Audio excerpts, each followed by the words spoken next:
Introduction: How to Be a Genius, or The Science of Being Great, by Wallace D. Wattles, read by Randy Scott, originally published in 1911, chapter 1. Any person may become. Any person may become great. Great, there's a principle of power in every person. By the intelligent use and direction of this principle, man can develop his own mental faculties. Man has an inherent power by which he may grow in whatsoever direction he pleases, and there does not appear to be any limit to the possibilities of his growth. No man has yet become so great in any faculty, but that it is possible for someone else to become greater. The possibility is in the original substance from which man is made. Genius is omniscience flowing into man. Genius is more than talent. Talent may merely be one faculty developed out of proportion to other faculties, but genius is a union of man and God in the acts of the soul. Great men are always greater than their deeds. They are in connection with the reserved power that is without limit. We do not know where the boundary of the mental powers of man is. We do not even know that there is a boundary. The power of conscious growth is not given to the lower animals. It is man's alone, and may be developed and increased by him. The lower animals can to a great extent be trained and developed by man, but man can train and develop himself. He alone has this power, and he has it to an apparently unlimited extent. The purpose of life for man is growth, just as the purpose of life for trees and plants is growth. Trees and plants grow automatically and along fixed lines. Man can grow as he will. Trees and plants can only develop certain possibilities and characteristics. Man can develop any power which is or has been shown by any person anywhere. Nothing that is possible in spirit is impossible in flesh and blood. Nothing that man can think is impossible in action. Nothing that man can imagine is impossible of realization. Man is formed for growth, and he is under the necessity of growing. It is essential to his happiness that he should continuously advance. Life without progress becomes unendurable, and the person who ceases from growth must either become imbecile or insane. The greater and more harmonious and well-rounded his growth, the happier man will be. There is no possibility in any man that is not in every man, but if they proceed naturally, no two men will grow into the same thing or be alike. Every man comes into the world with a predisposition to grow along certain lines, and growth is easier for him along those lines than in any other way. This is a wise provision, for it gives endless variety. It is as if a gardener should throw all his bulbs into one basket. To the superficial observer they would look alike, but growth reveals a tremendous difference. So of men and women, they are like the basket of bulbs. One may be a rose and add brightness and color to some dark corner of the world. One may be a lily and teach a lesson of love and purity to every eye that sees. One may be a climbing vine and hide the rugged outlines of some dark rock. One may be a great oak among whose boughs the birds shall nest and sing, and beneath whose shade the flock shall rest at noon. But everyone will be something worthwhile, something rare, something perfect. There are undreamed possibilities in common lives all around us in a large sense. There are no common people in times of national stress and peril. The cracker box loafer of the corner store and the village drunker become heroes and statesmen through the quickening of the principle of power within them. There is a genius in every man and woman waiting to be brought forth. Every village has its great man or woman, someone to whom all go for advice in time of trouble, someone who is instinctively recognized as being great in wisdom and insight. To such a one the minds of the whole community turn in times of local crisis. He is tactically recognized as being great. He does small things in a great way. He could do great things as well if he did but undertake them. So can any man. So can you. The principle of power gives us just what we ask of it. If we only undertake little things, it only gives us power for little things. But if we try to do great things in a great way, it gives us all the power there is. But beware of undertaking great things in a small way. Of that we shall speak farther on. There are two mental attitudes a man may take. One makes like a football. It has resilience and reacts strongly when force is applied to it, but it originates nothing, it never acts of itself. There is no power within it. Men of this type are controlled by circumstances and environment. Their destinies are decided by things external. To themselves, the principle of power within them is never really active at all. They never speak or act from within.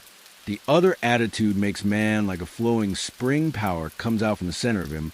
He has within him a well of water springing up into everlasting life. He radiates force. He is felt by his environment. The principle of power in him is in constant action. He is self-active. He hath life in himself. No greater good can come to any man or woman than to become self-active. All the experiences of life are designed by providence to force men and women into self-activity, to compel them to cease being creatures of circumstances and master their environment. In his lowest stage, man is a child of chance and circumstance, and the slave of fear. His acts are all reactions resulting from the impingement upon him of forces in his environment. He acts only as he is acted upon. He originates nothing, but the lowest savage has within him a principle of power sufficient to master all that he fears. And if he learns this and becomes self-active, he becomes as one of the gods. The awakening of the principle of power in man is the real conversion, the passing from death to life. It is when the dead hear the voice of the Son of Man and come forth and live. It is the resurrection and the life. When it is awakened, man becomes the son of the highest, and all power is given to him in heaven and on earth. Nothing was ever in any man that is not in you. No man ever had more spiritual or mental power than you contain, or did greater things than you can accomplish. You can become what you want to be. Chapter 2, Heredity, and 2, Heredity and Opportunity. Opportunity, you are not barred from attaining greatness by heredity, no matter who or what your ancestors may have been, or how unlearned or lowly their station. The upward way is open for you. There is no such thing as inheriting a fixed mental position, no matter how small the mental capital we receive from our parents. It may be increased. No man is born incapable of growth. Heredity counts for something we are born with. Subconscious mental tendencies, as for instance a tendency to melancholy or cowardice or to ill temper, but all these subconscious tendencies may be overcome. When the real man awakens and comes forth, he can throw them off very easily. Nothing of this kind need keep you down. If you have inherited undesirable mental tendencies, you can eliminate them and put desirable tendencies in their places. An inherited mental trait is a habit of thoughts of your father or mother impressed upon your subconscious mind. You can substitute the opposite impression. By forming the opposite habit of thought, you can substitute a habit of cheerfulness for a tendency to despondency. You can overcome cowardice or ill temper. Heredity may count for something too in an inherited conformation of the skull. There is something in phrenology, if not so much as its exponents claim for it. It is true that the different faculties are localized in the brain, and that the power of faculty depends upon the number of active brain cells in its area. A faculty whose brain area is large is likely to act with more power than one whose cranial section is small. Hence persons with certain conformations of the skull show talent as musicians, orators, mechanics, and so on. It has been argued from this that a man's cranial formation must to a great extent decide his station in life, but this is an error. It has been found that a small brain section with many fine and active cells gives us powerful expression of faculty as a larger brain with coarser cells, and it has been found that by turning the principle of power into any section of the brain with the will and purpose to develop a particular talent, of brain cells may be multiplied indefinitely. Any faculty, power, or talent you possess, no matter how small or rudimentary, may be increased. You can multiply the brain cells in this particular area until it acts as powerfully as you wish. It is true that you can act most easily through those faculties that are now most largely developed. You can do with the least effort the things which come naturally, but it is also true that if you will make the necessary effort, you can develop any talent. You can do what you desire to do and become what you want to be when you fix upon some ideal.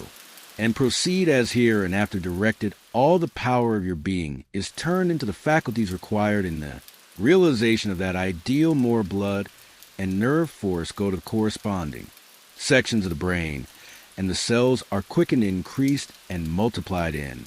Number. The proper use of the mind of man will build a brain capable of doing what the mind wants to do. The brain does not. Make the man makes the brain. Your place in life is not fixed by heredity, nor are you condemned to the lower levels by circumstances or lack of opportunity. The principle of power in man is sufficient for all the requirements of his soul. No possible combination of circumstances can keep him down if he makes his personal attitude right and determines to rise. The power which formed man and purpose him for growth also controls the circumstances of society, industry, and government, and this power is never divided against itself. The power which is in you is in the things around you, and when you begin to move forward, the things will arrange themselves for your advantage, as described in later chapters of this book. Man was formed for growth, and all things external were designed to promote his growth. No sooner does a man awaken his soul and enter on the advancing way that he finds not only is God for him, but nature, society, and his fellow men are for him also, and all things work together for his good if he obeys the law of poverty. Is no bar to greatness, for poverty can always be removed. Martin Luther, as a child, sang in the streets for bread. Linnaeus, the naturalist, had only $40 with which to educate himself. He mended his own shoes and often had to beg meals from his friends. Hugh Miller, apprenticed to a stonemason, began to study geology in a quarry. George Stephenson, inventor of the locomotive engine and one of the greatest of civil engineers, was a coal miner working in a mine when he awakened and began to think James, what was a sickly child and was not strong enough to be sent to school. Abraham Lincoln was a poor boy. In each of these cases we see a principle of power in the man which lifts him above all opposition and adversity. There is a principle of power in you. If you use it and apply it in a certain way, you can overcome all heredity and master all circumstances and conditions and become a great and powerful personality. Chapter 3. The source of power. Power. Man's brain, body, mind, faculties, and talents are the mere instruments he uses in demonstrating greatness in themselves. They do not make him great. A man may have a large brain and a good mind, strong faculties, and brilliant talents, and yet he is not a great man unless he uses all these in a great way. That quality which enables man to use his abilities in a great way makes him great, and to that quality we give a name of wisdom. Wisdom is the essential basis of greatness. Wisdom is the power to perceive the best ends to aim at and the best means for reaching those ends. It is the power to perceive the right thing to do. The man who is wise enough to know the right thing to do, who is good enough to wish to do only the right thing, and who is able and strong enough to do the right thing, is a truly great man. He will instantly become marked as a personality of power in any community, and men will delight to do him honor. Wisdom is dependent upon knowledge. Where there is complete ignorance, there can be no wisdom, no knowledge of the right thing to do. Man's knowledge is comparatively limited, and so his wisdom must be small unless he can connect his mind with a knowledge greater than his own and draw from it by inspiration the wisdom that his own limitations deny him. This he can do. This is what the really great men and women have done. Man's knowledge is limited and uncertain, therefore he cannot have wisdom himself. Only God knows all truth. Therefore only God can have real wisdom, or know the right thing to do at all times, and man can receive wisdom from God. I proceed to give an illustration. Abraham Lincoln had limited education, but he had the power to perceive truth. In Lincoln we see preeminently apparent the fact that real wisdom consists in knowing the right thing to do at all times and under all circumstances, in having the will to do the right thing, and in having talent and ability enough to be competent and able to do the right thing. Back in the days of abolition agitation and during the compromise period, when all other men were more or less confused as to what was right or as to what ought to be done, Lincoln was never uncertain. He saw through the superficial arguments of the pro-slavery men. He saw also the impracticability and fanaticism of the abolitionists. He saw the right ends to aim at, and he saw the best means to attain. Those ends, it was because men recognized that he perceived truth and knew the right thing to do that they made him.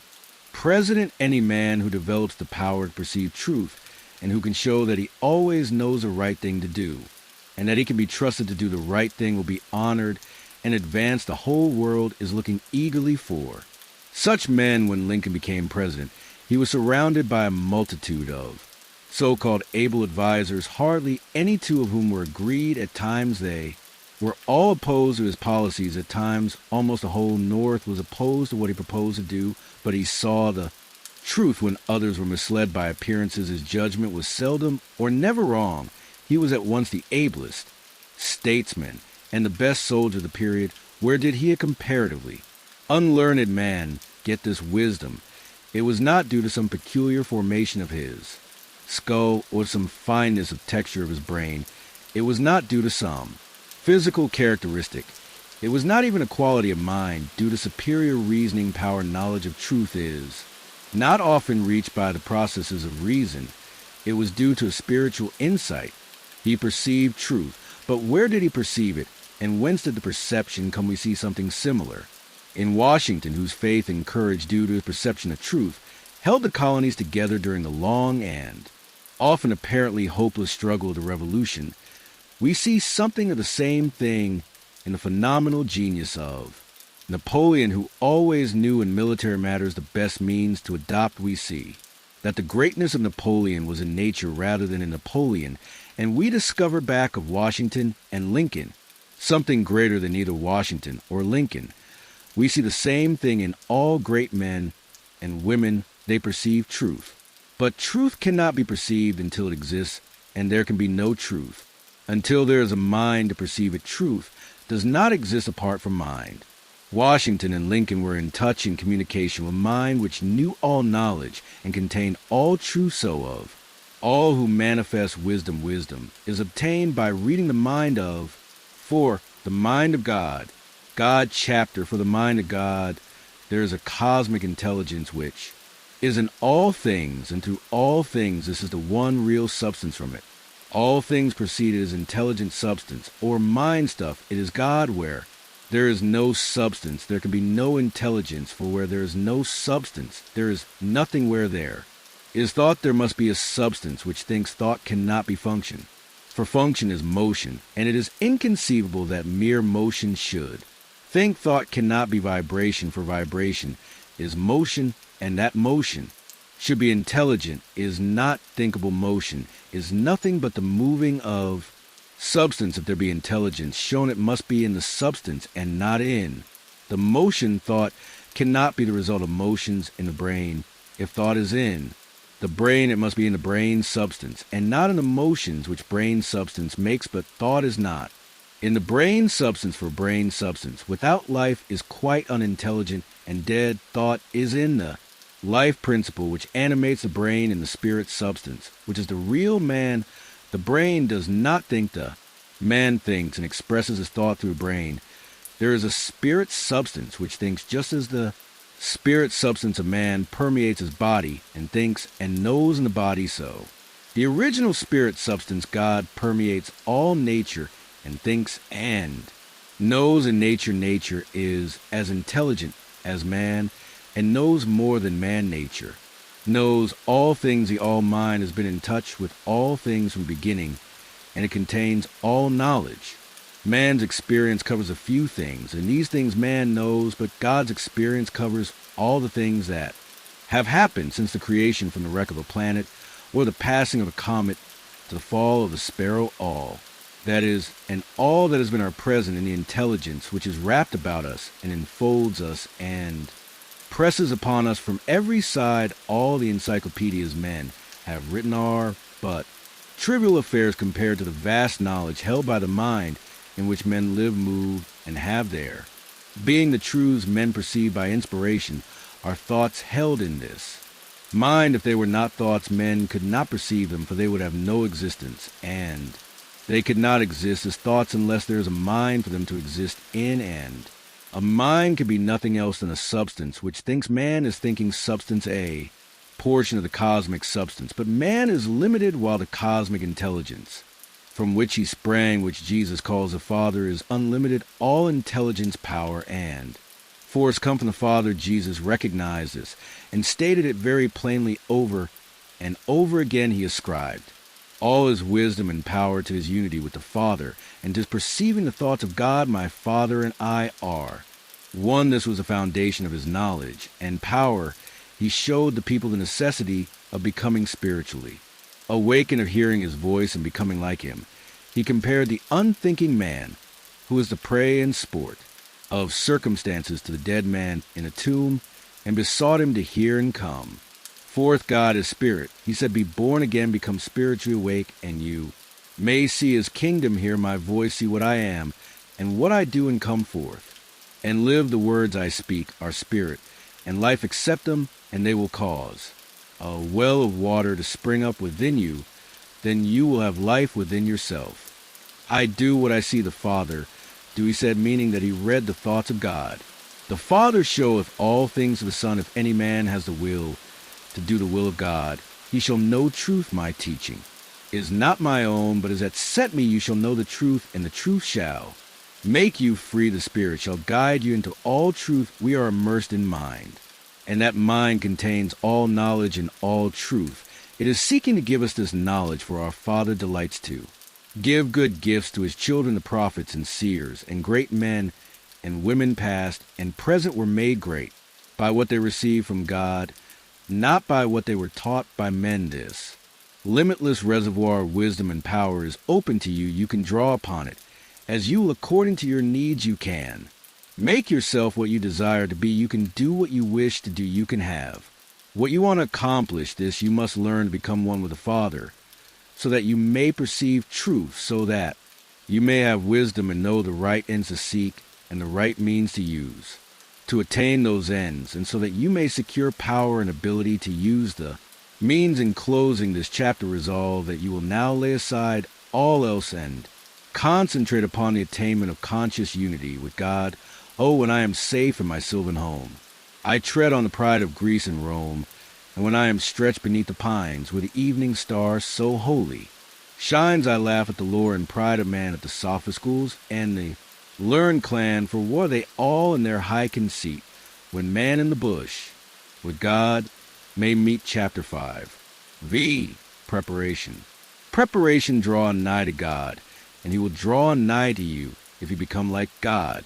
You can read his thoughts, and if you do not, you will find the inspirational perception of truth impossible. You can never become a great man or woman until you have overcome anxiety, worry, and fear. It is impossible for an anxious person, a worried one, or a fearful one to perceive truth. All things are distorted and thrown out of their proper relations by such mental states, and those who are in them cannot read the thoughts of God. If you are poor, or if you are anxious about business or financial matters, you are recommended to study carefully the first volume of the series, The Science of Getting Rich, that will present to you a solution for your problems of this nature, no matter how large or how complicated they may seem to be. There is not the least cause for worry about financial affairs. Every person who wills to do so may rise above one of all he needs and become rich, the same source upon which you propose to draw for mental unfoldment and spiritual power is at your service for supply of all your material wants. Study this truth until it is fixed in your thoughts, and until anxiety is banished from your mind. Enter the certain way which leads to material riches again. If you are anxious or worried about your health, realize it is possible for you to attain perfect health, so that you may have strength sufficient for all that you wish to do, and more, that intelligence which stands ready to give you wealth and mental and spiritual power will rejoice to give you. Health also, perfect health, is yours for the asking, if you will only obey the simple laws of life and live aright, conquer ill health, and cast out fear. But it is not enough to rise above financial and physical anxiety and worry. You must rise above moral evil-doing as well. Sound your inner consciousness now for the motives which actuate you, and make sure they are Right, you must cast out lust and cease to be ruled by appetite, and you must begin to govern appetite. You must eat only to satisfy hunger never for, gluttonous pleasure, and in all things you must make the flesh obey the spirit. You must lay aside greed, have no unworthy motive in your desire to become rich and powerful is legitimate end. Right to desire riches, if you want them for the sake of the soul, but not if you desire them for the lusts of the flesh. Cast out pride and vanity. Have no thought of trying to rule over others or of outdoing them. This is a vital point. There is no temptation so insidious as the selfish desire to rule over others. Nothing so appeals to the average man or woman as to sit in the uppermost places at feasts, to be respectfully saluted in the marketplace, and to be called Rabbi Master. To exercise some sort of control over others is the secret motive of every selfish person. The struggle for power over others is the battle of the competitive world, and you must rise above that world and its motives and aspirations and seek only for life. Cast out envy. You can have all that you want, and you need not envy any man what he is above all things. See to it that you do not hold malice or enmity toward anyone to do so. Cut you off in the mind whose treasures you seek to make your own. He that loveth not his brother loveth not God. Lay aside all narrow personal ambition and determine to seek the highest good and to be swayed by no unworthy selfishness. Go over all the foregoing and set these moral temptations out of your heart one by one, determined to keep them out. Then resolve that you will not only abandon all evil thought, but that you will forsake all deeds, habits, and courses of action which do not commend themselves to your noblest ideals. This is supremely important. Make this resolution with all the power of your soul, and you are ready for the next step toward greatness, which you will find explained in the following chapter. Chapter 6, the social point of. 6. The social point of view. View without faith, it is impossible to please God, and without faith it is impossible for you to become great.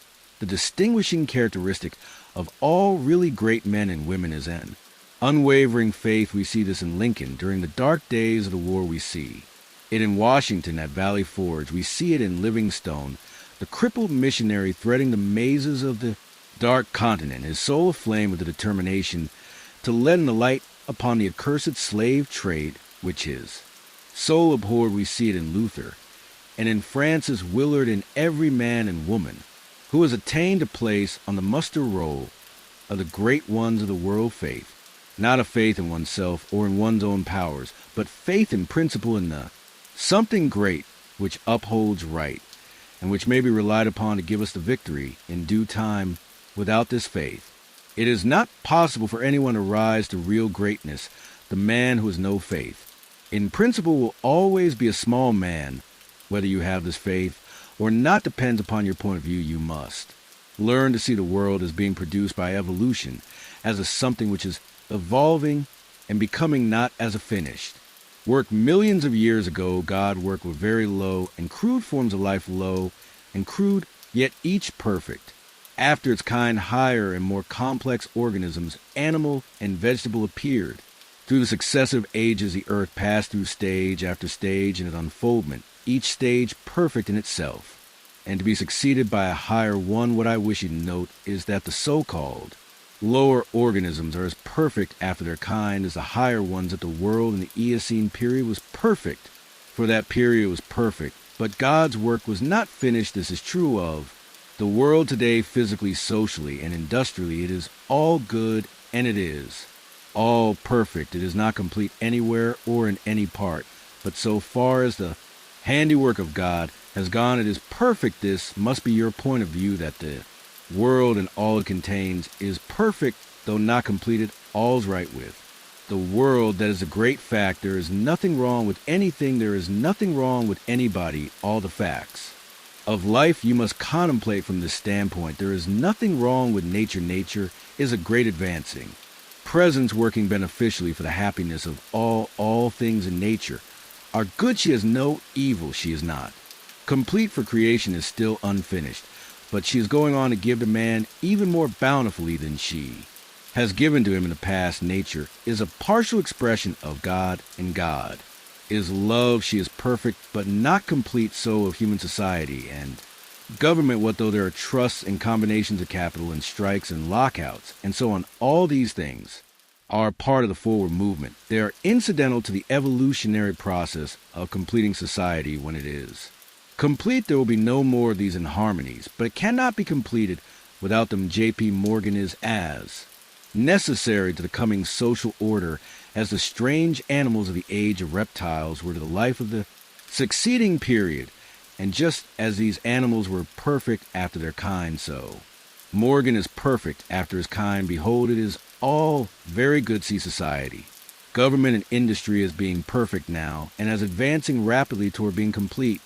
Then you will understand that there is nothing to fear, no cause for anxiety, nothing to worry about, never complain of any of these things. They are perfect. This is the very best possible world for the stage of development man has reached. This will sound like rank folly to many, perhaps to most people. What they will say are not child labor and the exploitation of men and women in filthy and unsanitary factories evil. Things are not saloons evil. Do you mean to say that we shall accept all these and call them good child labor, and similar things are no more evil than the way of living, and the habits and practices of the cave dweller were evil. His ways were those of the savage stage of man's growth, and for that stage they were perfect. Our industrial practices are those of the savage stage of industrial development, and they are also perfect. Nothing better is impossible until we cease to be mental savages in industry and business and become men and women. This can only come about by the rise of the whole race to a higher viewpoint, and this can only come about by the rise of such individuals here and there as are ready for the higher viewpoint. The cure for all these inharmonies lies not with the masters or employers, but with the workers themselves whenever they reach a higher viewpoint, whenever they shall desire to do so they can establish complete brotherhood and harmony in industry. They have the numbers and the power. They are getting now what they desire whenever they desire more in the way of a higher, purer, more harmonious life. They will receive more true. They want more now, but they only want more of the things that make for animal enjoyment. And so industry remains in the savage, brutal, animal stage when the workers begin to rise to the mental plane of living and ask for more of the things that make for the life of the mind and soul. Industry will at once be raised above the plane of savagery and brutality, but it is perfect now upon its plane. Behold, it is all very good. So saloons and dens of vice, if a majority of the people desire these things, it is right and necessary that they should have them when a majority desire a world. Without such discords, they will create such a world. So long as men and women are on the plane of bestial thought, so long the social order will be in part disorder, and will show bestial manifestations. The people make society what it is, and as the people rise above the bestial thought, society will rise above the beastly in its manifestations. But society which thinks in a bestial way must have saloons and dives. It is perfect after its kind as the world was in the Eocene period, and very good. All this does not prevent you from working for better things. You can work to complete an unfinished society instead of to renovate a decaying one, and you can work with a better heart and a more hopeful spirit. It will make an immense difference with your faith and spirit, whether you look upon civilization as a good thing which is becoming better, or as a bad and evil thing which is decaying. One viewpoint gives you an advancing and expanding mind, and the other gives you a descending and decreasing mind. One viewpoint will make you grow greater, and the other will inevitably cause you to grow smaller. One will enable you to work for the eternal things, to do large works in a great way toward the completing of all that is incomplete and inharmonious, and the other will make you a mere patchwork reformer, working almost without hope to save a few lost souls from what you will grow to consider a lost and doomed world. So you see, it makes a vast difference to you, this matter, the social viewpoint. All's right with the world. Nothing can possibly be wrong but my personal attitude, and I will make that right. I will see the fact of nature and all the events, circumstances, and conditions of society, politics, government, and industry from the highest viewpoint. It is all perfect Though incomplete, it is all the handiwork of God. Behold, it is all very good. Chapter 7, the individual point of. 7. The individual point of view. View important as the matter of your point of view for the fact of social life it is of less moment than your viewpoint for your fellow man, for your acquaintances, friends, relatives, your immediate family, and most of all, yourself. You must learn not to look upon the world as a lost and decaying thing, but as a something perfect and glorious, which is going on to a most beautiful completeness. And you must learn to see men and women not as lost and accursed things, but as perfect beings advancing to become complete. There are no bad or evil people. An engine which is on the rails pulling a heavy train is perfect after its kind, and it is good. The power of steam which drives it is good. Let a broken rail throw the engine into the ditch, and it does not become bad or evil by being so displaced. It is a perfectly good engine, but off the track the power of steam which drives it into the ditch and wrecks it is not evil, but a perfectly good power. So that which is misplaced or applied in an incomplete or partial way is not evil. There are no evil people. There are perfectly good people who are off the track, but they do not need condemnation or punishment. They only need to get upon the rails again. That which is undeveloped or incomplete often appears to us as evil because of the way we have trained ourselves to think the root of a bulb which shall produce a white lily is an unsightly thing. One might look upon it with disgust, but how foolish we should be to condemn the bulb for its appearance when we know the lily is within it. The root is perfect after its kind. It is a perfect but incomplete lily, and so we must learn to look upon every man and woman, no matter how unlovely in outward manifestation, they are perfect in their stage of being, and they are becoming complete. Behold, it is all very good. Once we come into a comprehension of this fact and arrive at this point of view, we lose all desire to find fault with people, to judge them, criticize them, or condemn them. We no longer work as those who are saving lost souls, but as those who are among the angels working out the completion of a glorious heaven. We are born of the Spirit, and we see the kingdom of God. We no longer see men as trees walking, but our vision is complete. We have nothing but good words to say. It is all good, a great and glorious humanity coming to completeness, and in our association with men, this puts us into an expansive and enlarging attitude of mind. We see them as great beings, and we begin to deal with them and their affairs in a great way. But if we fall to the other point of view and see a lost and degenerate race, we shrink into contracting mind, and our dealings with men and their affairs will be in a small and contracted way. Remember to hold steadily to this point of view. If you cannot fail to begin at once to deal with your acquaintances and neighbors, and with your own family as a great personality deals with men. The same viewpoint must be the one from which you regard yourself. You must always see yourself as a great advancing soul. Learn to say, there is that in me of which I am made, which knows no imperfection, weakness, or sickness. The world is incomplete, but God in my own consciousness is both perfect and complete. Nothing can be wrong but my own personal attitude, and my own personal attitude can be wrong only when I disobey that which is within. I am a perfect manifestation of God so far as I have gone, and I will press on to be complete. I will trust and not be afraid. When you are able to say this understandingly, you will have lost all fear, and you will be far advanced upon the road to the development of a great and powerful personality. Chapter 8, Consecration, having attained to the viewpoint which puts you into the right. 8. Consecration, relations with the world and with your fellow men. The next step is consecration, and consecration in its true sense simply means obedience to the soul. You have that within you which is ever impelling you toward the upward and advancing way, and that impelling something is a divine principle of power. You must obey it without question. No one will deny the statement that if you are to be great, the greatness must be a manifestation of something within. Nor can you question that this something must be the very greatest and highest that is within. It is not the mind or the intellect or the reason. You cannot be great if you go no farther back for principle than to your reasoning power. Reason knows neither principle nor morality.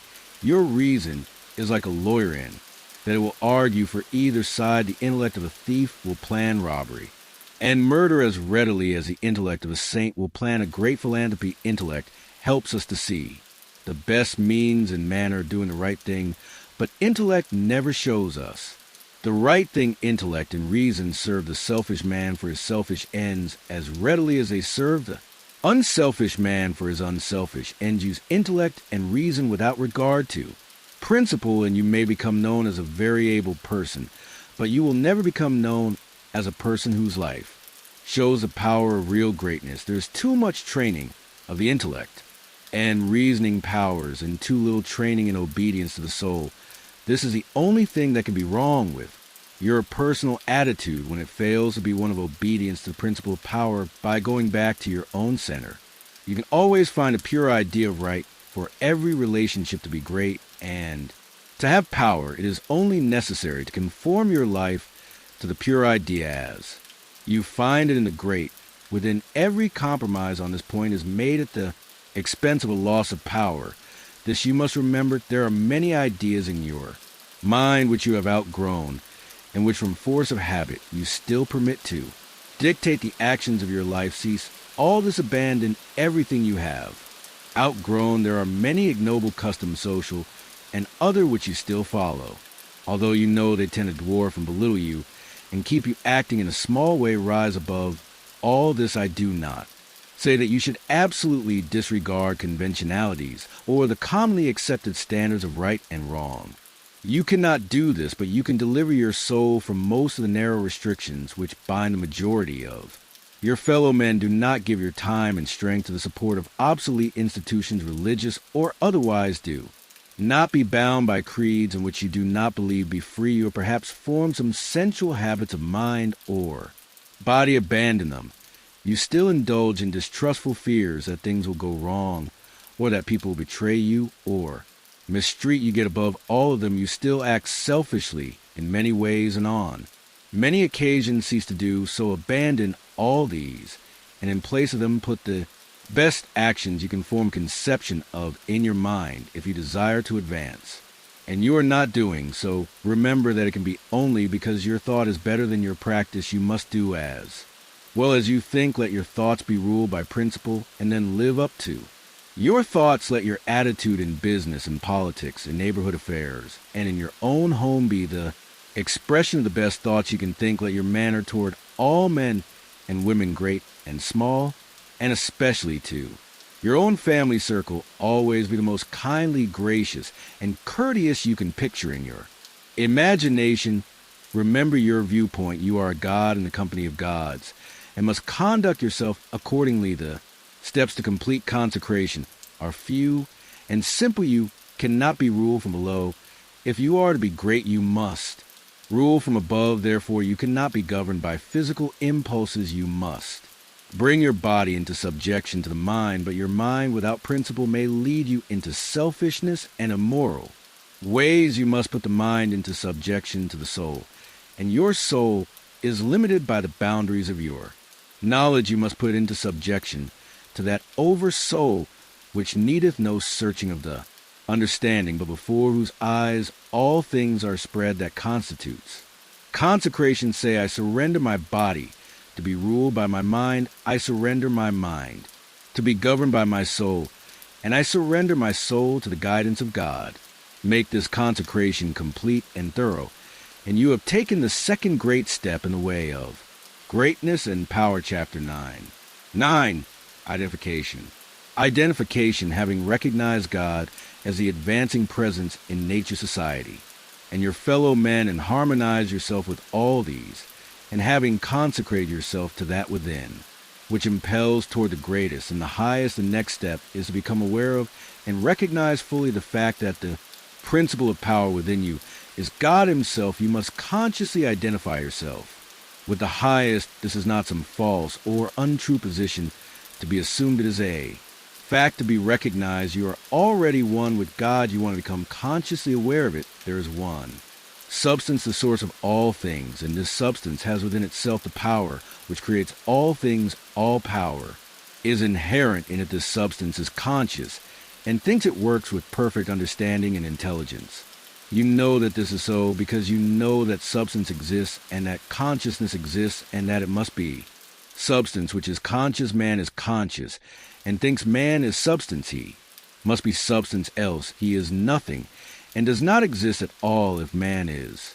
Substance and thinks, and is conscious, then he is conscious substance. It is not conceivable that there should be more than one conscious substance. So man is the original substance, the source of all.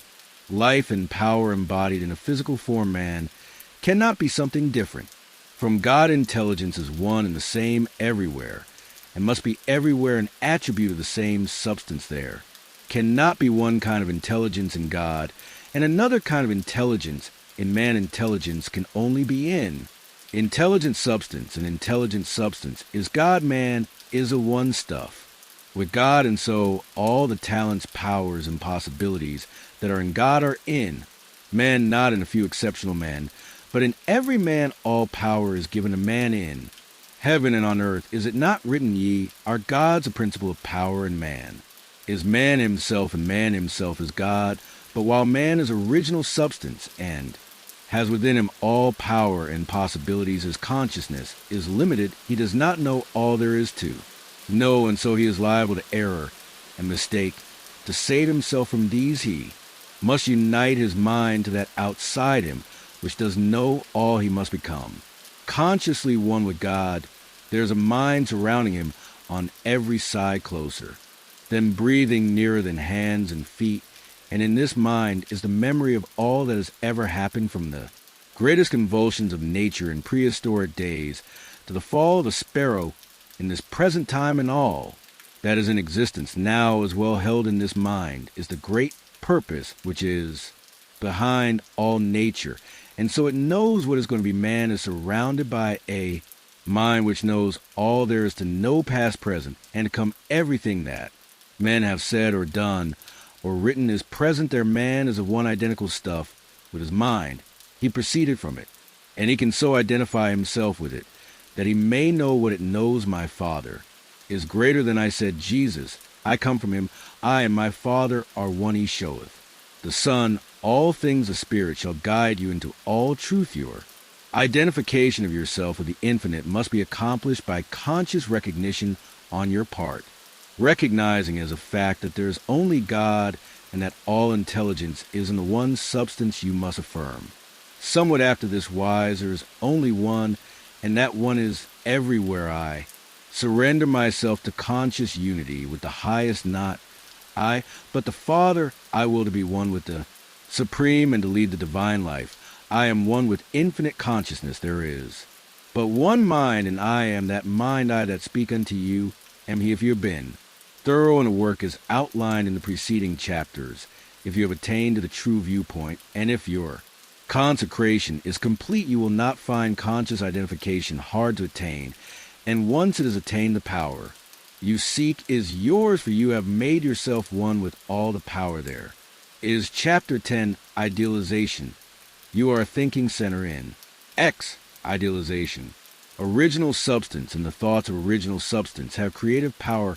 Whatever is formed in its thought and held as a thought form must come into existence as a visible and so-called material form, and a thought form held in thinking substance is a reality. It is a real thing, whether it is yet become visible to mortal eye or not. This is a fact that you should impress upon your understanding, that a thought held in thinking substance is a real thing of form and has actual existence. Although it is not visible to you, you internally take the form in which you think of yourself, and you surround yourself with the invisible forms of those things with which you associate in your thoughts. If you desire a thing, picture it clearly and hold the picture steadily in mind until it becomes a definite thought form.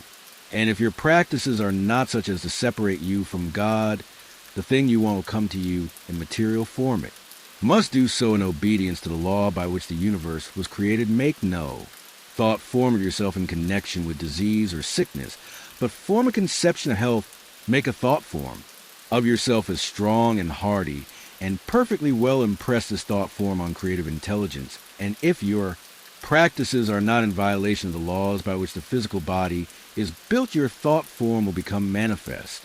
In your flesh, this also is certain it comes by obedience to law make a thought. Form yourself as you desire to be, and set your ideal as near perfection as. Your imagination is capable of forming conception.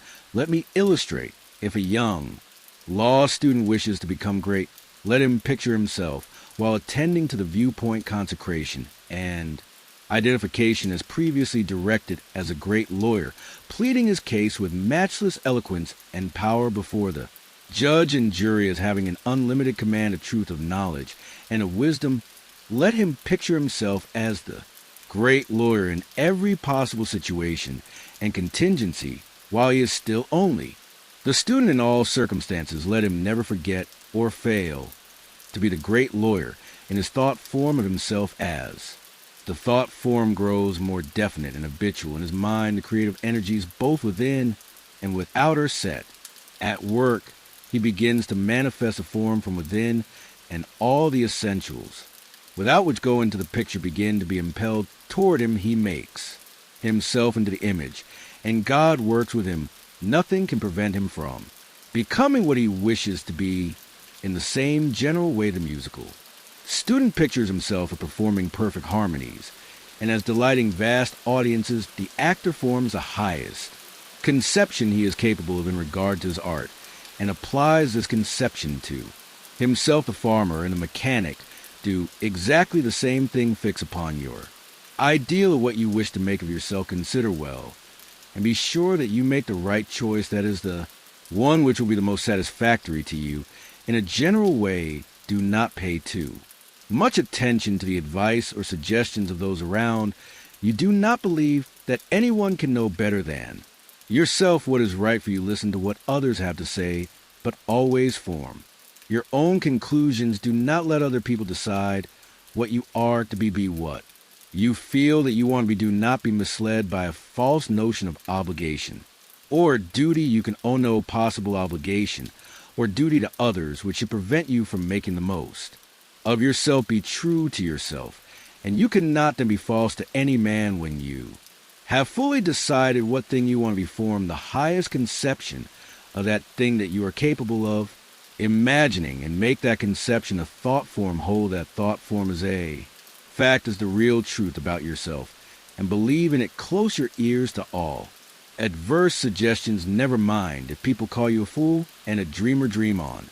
Remember that Bonaparte, the half-starved lieutenant, always saw himself as the general of armies and the master of France, and he became an outward realization what he held himself to be in mind. So likewise will you attend carefully to all that has been said in the preceding chapters, and act as directed in the following ones, and you will become what you want to be. Chapter 11.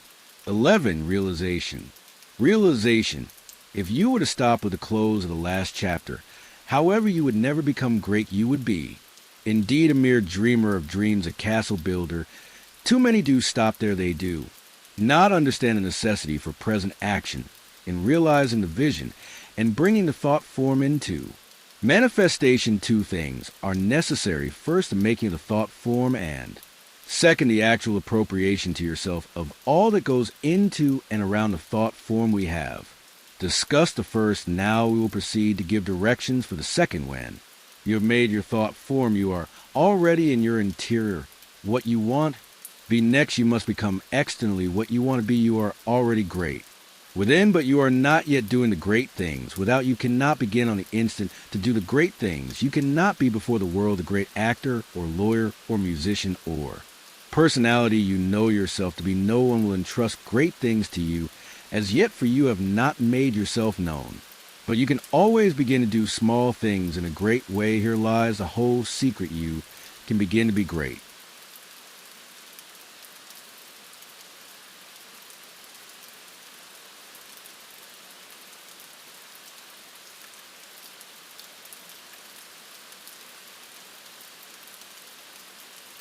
Today, in your own home, in your store or office, on the street, everywhere you can, begin to make yourself known as great.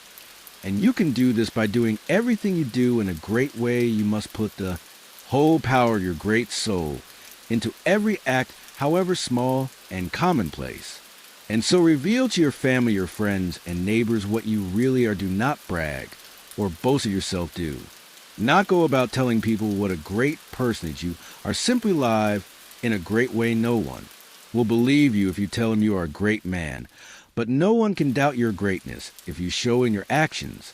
In your domestic circle, be so generous, so courteous, and kindly that your family, your wife, husband, children, brothers, and sisters shall know that you are a great and noble soul in all your relations with men. Be great, just generous, courteous, and kindly. The great are never otherwise. This is for your attitude next, and most important, you must have absolute faith in your own perceptions of truth. Never act in haste or hurry. Be deliberate in everything. Wait until you feel that you know the true way, and when you do feel that you know the true way, be guided by your own faith, though all the world shall disagree with you if you do not. Believe what God tells you in little things. You will never draw upon his wisdom and knowledge in larger things. When you feel deeply that a certain act is the right act, do it, and have perfect faith that the consequences will be good. When you are deeply impressed that a certain thing is true, no matter what the appearances to the contrary may be, accept that thing is true and act accordingly. The one way to develop a perception of truth in large things is to trust absolutely to your present perception of truth in small things. Remember that you are seeking to develop this very power or faculty, the perception of truth you are learning to read the thoughts of God. Nothing is great and nothing is small in the sight of omnipotence. He holds the sun in its place, but he also notes a sparrow's fall and numbers the hairs of your head. God is as much interested in the little matters of everyday life as he is in the affairs of nations you can perceive truth about, family and neighborhood affairs, as well as about matters of statecraft. And the way to begin is to have perfect faith in the truth in these small matters, as it is revealed to you from day to day when you feel deeply impelled to take a course which seems contrary to all reason and worldly judgment. Take that course, listen to the suggestions and advice of others, but always do what you feel deeply and within to be the true thing to do. Rely with absolute faith at all times on your own perception of truth, but be sure that you listen to God, that you do not act in haste, fear, or anxiety. Rely upon your perception of truth in all the facts and circumstances of life. If you deeply feel that a certain man will be in a certain place on a certain day, go there with perfect faith to meet him. He will be there no matter how unlikely it may seem. If you feel sure that certain people are making certain combinations or doing certain things, act in faith that they are doing those things. If you feel sure the truth of any circumstance or happening near or distant, past, present, or to come, trust in your perception. You may make occasional mistakes at first because of your imperfect understanding of the within, but you will soon be guided, almost invariably right. Soon your family and friends will begin to defer more and more to your judgment, and to be guided by you. Soon your neighbors and townsmen will be coming to you for counsel and advice.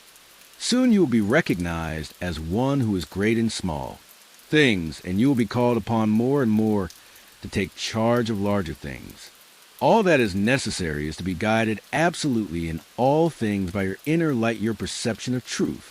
Obey your soul, have perfect faith in yourself. Never think of yourself with doubt or distrust, or as one who makes mistakes. If I judge, my judgment is just, for I seek not honor from men, but from the Father. Only chapter 12, hurry and habit, no doubt. 12, hurry and habit. You have many problems, domestic, social, physical, and financial, which seem to you to be pressing for instant solution. You have debts which must be paid, or other obligations which must be met. You are unhappily or inharmoniously placed, and feel that something must be done at once. Do not get into a hurry and act from superficial impulses. You can trust God for the solution of all your personal riddles. There is no hurry there. It is only God, and all is well with the world.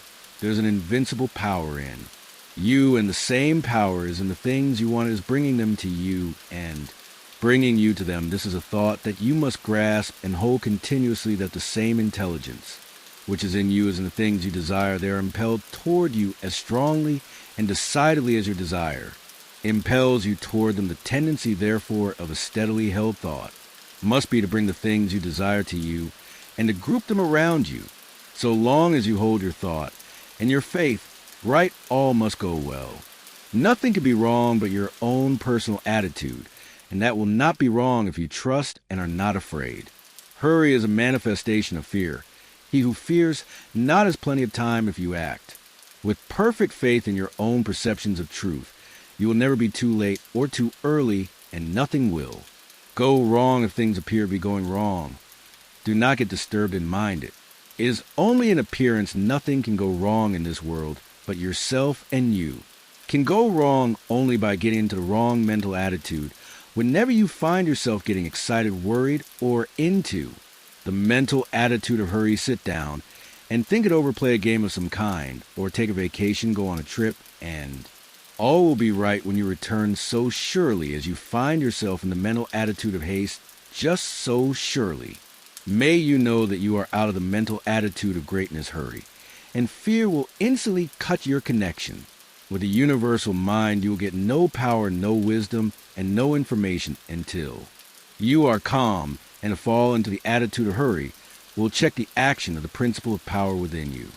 Fear turns strength to weakness. Remember that poise and power are inseparably associated. A calm and balanced mind is the strong and great mind, the hurried. An agitated mind is the weak one. Whenever you fall into the mental state of hurry, you may know that you have lost the right viewpoint. You are beginning to look upon the world, or some part of it, as going wrong. At such times, read chapter 6 of this book. Consider the fact that this world is perfect now with all that it contains. Nothing is going wrong.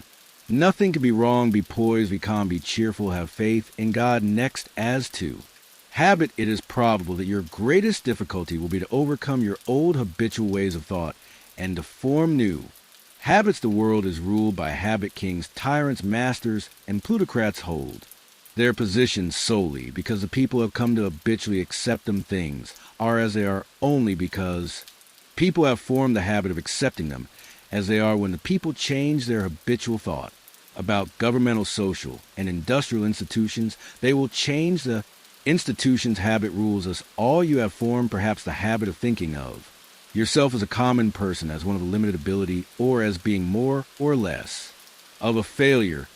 Whatever you habitually think yourself to be, that you are, you must form now a greater and better habit. You must form a conception of yourself as a being of limitless power and habitually think that you are that being. It is the habitual, not the periodical thought that decides your destiny. It will avail you nothing to sit apart for a few moments several times a day to affirm that you are great. If during all the balance of day, while you are about your regular vocation, you think of yourself as not great, no amount of praying or affirmation will make you great. If you still habitually regard yourself as being small, the use of prayer and affirmation is to change your habit of thought. Any act, mental or physical, often repeated, becomes a habit.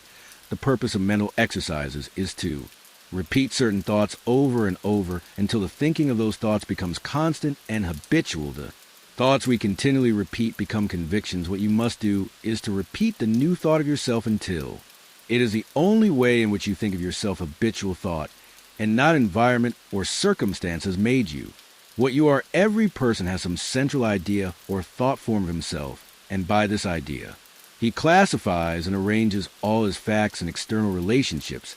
You are classifying your facts either according to the idea that you are a great and strong personality, or according to the idea that you are limited, common, or weak. If the latter is the case, you must change your central idea. Get a new mental picture of yourself. Do not try to become great by repeating mere strings of words or superficial formula, but repeat over and over the thought of your own power and ability until you classify external facts and decide your place everywhere.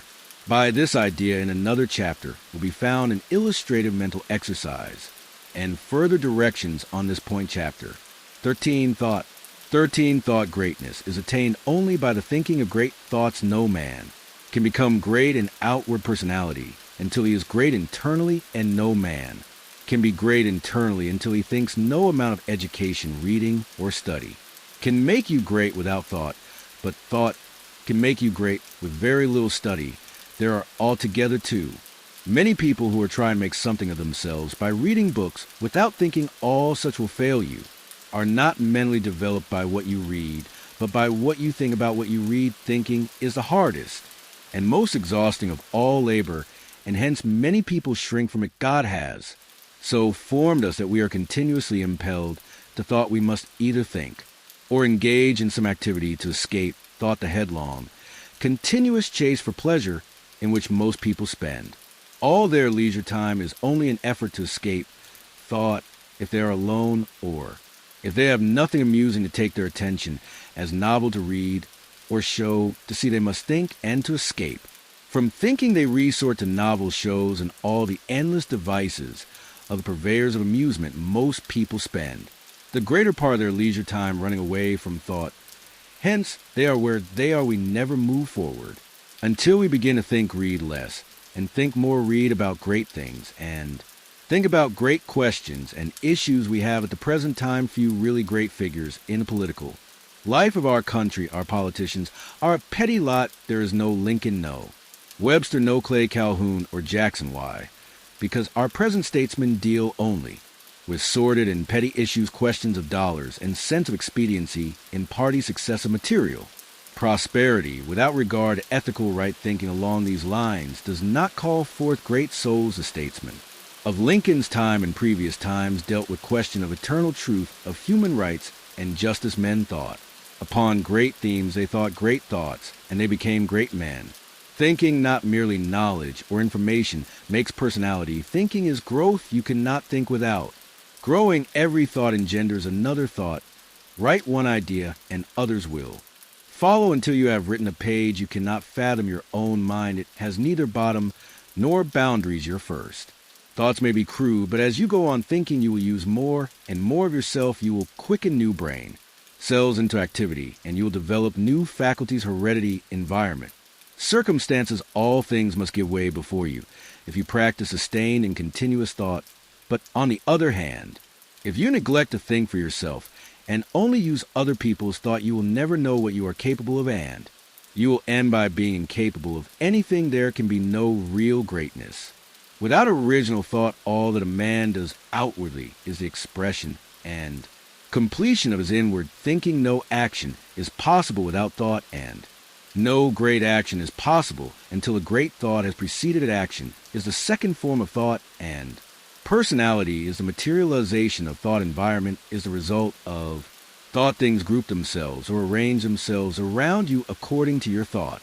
There is, as Emerson says, some central idea or conception of yourself by which all the facts of your life are arranged and classified. Change the central idea, and you change the arrangement or classification of all the facts and circumstances of your life. You are what you are because you think as you do. You are where you are because you think as you do. You see then the immense importance of thinking about the great essentials set forth in the preceding chapters. You must not accept them in any superficial way. You must think about them until they are a part of your central idea. Go back to the matter of the point of view and consider in all its bearings a tremendous thought that you live in a perfect world among perfect people, and that nothing can possibly be wrong with you but your own personal attitude. Think about all this until you fully realize all that it means to you. Consider that this is God's world, and that it is the best of all possible worlds, that He has brought it thus far toward completion by the processes of organic, social, and industrial evolution, and that is going to go on to greater completeness and harmony.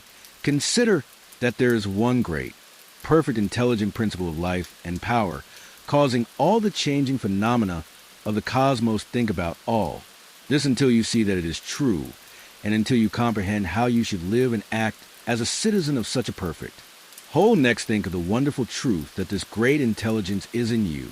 It is your own intelligence. It is an inner light impelling you toward the right thing and the best thing, the greatest act and the highest happiness. It is a principle of power in you, giving you all the ability and genius there is. It will infallibly guide you to the best if you will submit to it and walk in the light. Consider what is meant by your consecration of yourself when you say, I will obey my soul. This is a sentence of tremendous meaning. It must revolutionize the attitude and behavior of the average person. Then think of your identification with this. Great Supreme, that all its knowledge is yours, and all its wisdom is yours for. The asking you are a God, if you think like a God, if you think like a God you cannot fail to act like a God divine, thoughts will surely externalize themselves in a divine life. Thoughts of power will end in a life of power great. Thoughts will manifest in a great personality. Think well of all this, and then you are ready to act. Chapter 14, Action. At home, do not merely think. 14, Action at home. That you are going to become great, think. That you are great, now do not think that. You will begin to act in a great way at some future time. Begin now, do not think. That you will act in a great way when you reach a different environment. Act in a great way where you are now do. Not think that you will begin to act in a great way when you begin to deal with great things. Begin to deal in a great way with small things. Do not think that you will begin to be great when you get among more intelligent people or among people who understand you. Better begin now to deal in a great way with the people around you. If you are not in an environment where there is scope for your best powers and talents, you can move in due time, but meanwhile you can be great where you are. Lincoln was as great when he was a backwoods lawyer as when he was president. As a backwoods lawyer, he did common things in a great way, and that made him president. Had he waited until he reached Washington to begin to be great, he would have remained unknown. You are not made great by the location in which you happen to be, nor by the things with which you may surround yourself. You are not made great by what you receive from others, and you can never manifest greatness. So long as you depend on others, you will manifest greatness only when you begin to stand alone. Dismiss all thought of reliance on externals, whether things, books, or people. As Emerson said, Shakespeare will never be made by the study of Shakespeare. Shakespeare will be made by the thinking of Shakespearean thoughts. Never mind how the people around you, including those of your own household, may treat you. That has nothing at all to do with your being great. That is, it cannot hinder you from being great. People may neglect you and be unthankful and unkind in their attitude towards you. Does that prevent you from being great in your manner and attitude toward them? Your Father said Jesus is kind to the unthankful, and the evil. Would God be great if he should go away in a sulk because people were unthankful and did not appreciate him? Treat the unthankful and the evil in a great and perfectly kind way, just as God does. Do not talk about your greatness you are really in essential nature no greater than those around you. You may have entered upon a way of living and thinking which they have not yet found, but they are perfect on their own plane of thought and action. You are entitled to no special honor or consideration for your greatness. You are a God, but you are among gods. You will fall into the boastful attitude if you see other people's shortcomings and failures and compare them with your own virtues and successes. And if you fall into the boastful attitude of mind, you will cease to be great and become small. Think of yourself as a perfect being among perfect beings, and meet every person as an equal, not as either a superior or an inferior. Give yourself no airs. Great people never do ask no honors and seek for no recognition. Honors and recognition will come fast enough if you are entitled to them. Begin at home. It is a great person who can always be poised, assured, calm, and perfectly kind and considerate at home. If your manner and attitude in your own family are always the best you can think, you will soon become the one on whom all the others will rely. You will be a tower of strength and a support in time of trouble. You will be loved and appreciated at the same time. Do not make the mistake of throwing yourself away in the service of others. The great person respects himself. He serves and helps, but he is never slavishly servile. You cannot help your family by being a slave to them or by doing for them those things which by right they should do for themselves. You do a person injury when you wait on him too much. The selfish and exacting are a great deal better off if their exactions are denied. The ideal world is not one where there are a lot of people being waited on by other people. It is a world where everybody waits on himself, meet all demands selfish and otherwise with perfect kindness and consideration, but Do not allow yourself to be made a slave to the whims, caprices, exactions, or slavish desires of any member of your family. To do so is not great, and it works an injury to the other party. Do not become uneasy over failures or mistakes of any member of your family and feel that you must interfere. Do not be disturbed if others seem to be going wrong and feel that you must step in and set them right. Remember that every person is perfect on his own plane. You cannot improve on the work of God. Do not meddle with the personal habits and practices of others, though they are your nearest and dearest. These things are none of your business. Nothing can be wrong but your own personal attitude. Make that right, and you will know that all else is right. You are truly great. So when you can live with those who do things which you do not do, and yet refrain from either criticism or interference, do the things which are right for you to do, and believe that every member of your family is doing the things which are right for him. Nothing is wrong with anybody or anything. Behold, it is all very good. Do not be enslaved by anyone else, but be just as careful that you do not enslave anyone else to your own notions of what is right. Think, and think deeply and continuously. Be perfect in your kindness and consideration. Let your attitude be that of God among gods, and not that of a God among inferior beings. This is the way to be great in your own home. Chapter 15. Action abroad. The rules.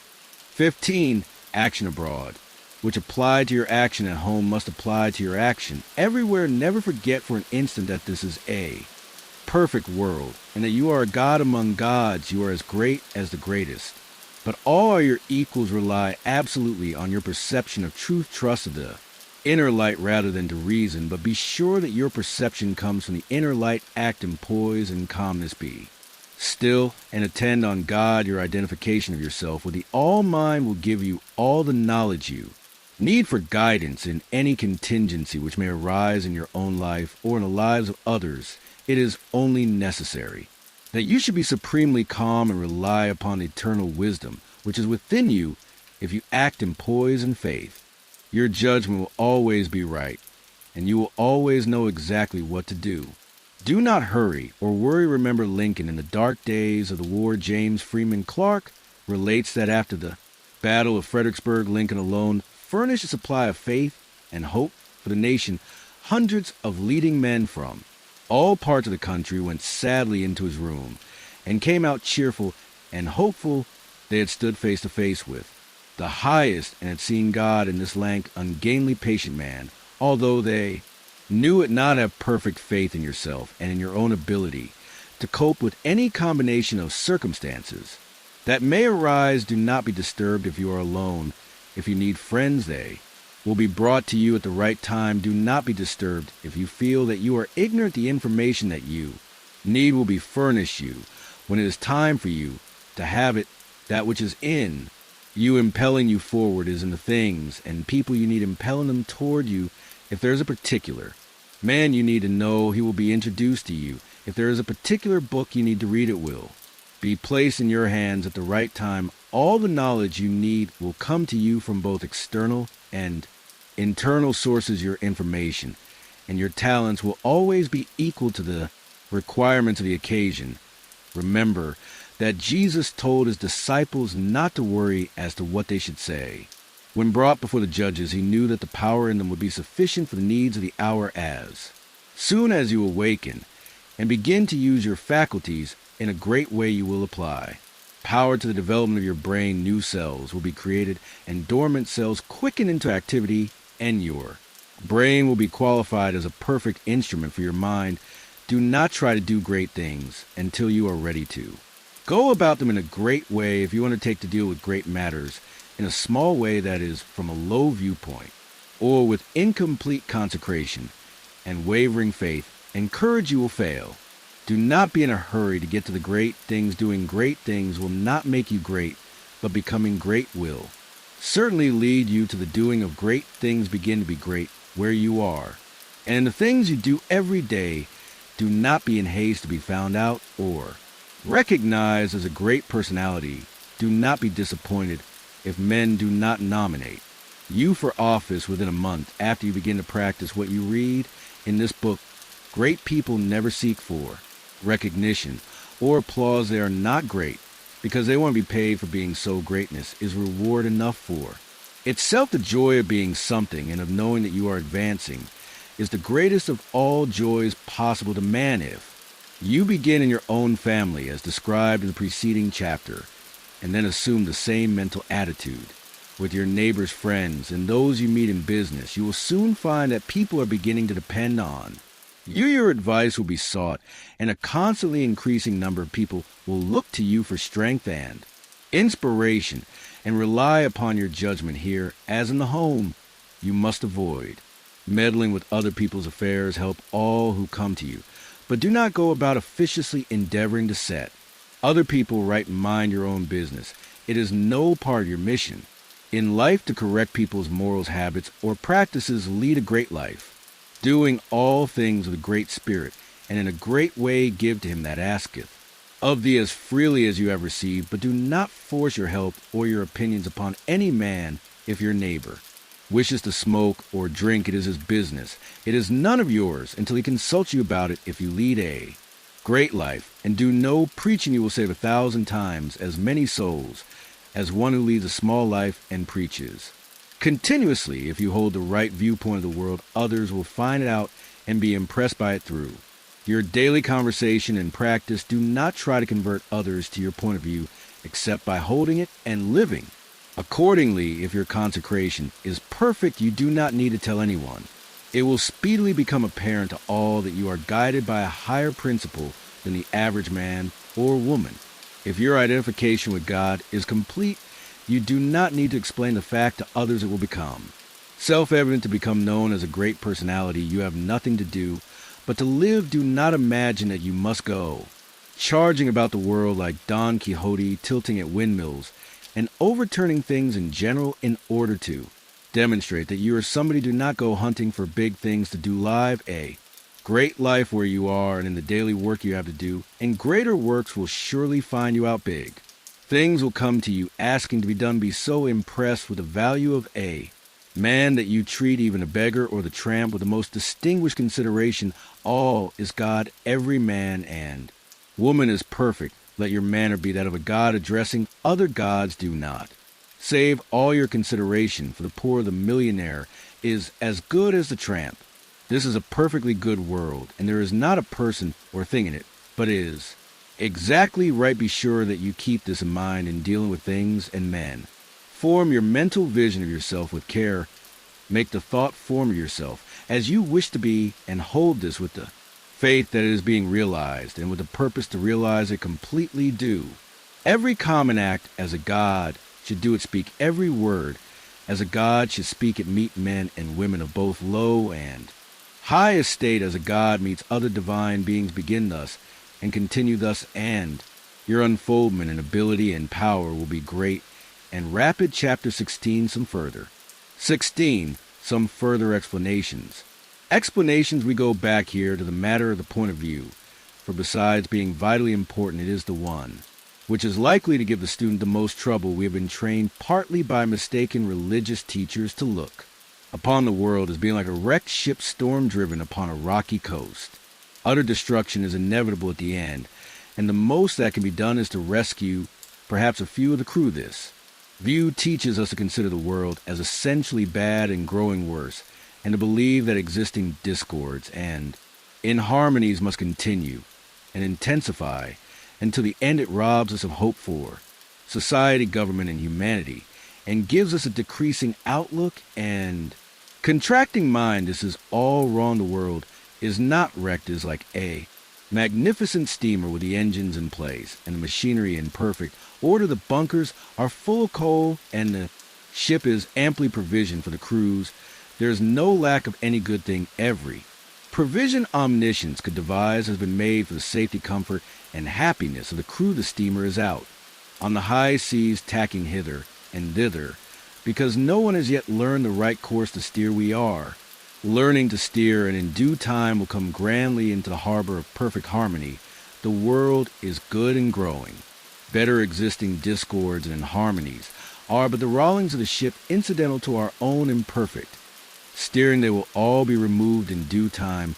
This view gives us an increasing outlook and an expanding mind, it enables us to think largely of society and of ourselves and to do things in a great way. Furthermore, we see that nothing can be wrong with such a world or with any part of it, including our own affairs. If it is all moving on toward completion, then it is not going wrong. And as our own personal affairs are a part of the whole, they are not going wrong. You and all that you are concerned with are moving on toward completeness. Nothing can check this forward movement but yourself, and you can only check it by assuming a mental attitude which is at cross purposes with the mind of God. You have nothing to keep right but yourself. If you keep yourself right, nothing can possibly go wrong with you, and you can have nothing to fear. No business or other disaster can come upon you if your personal attitude is right, for you are a part of that which is increasing and advancing,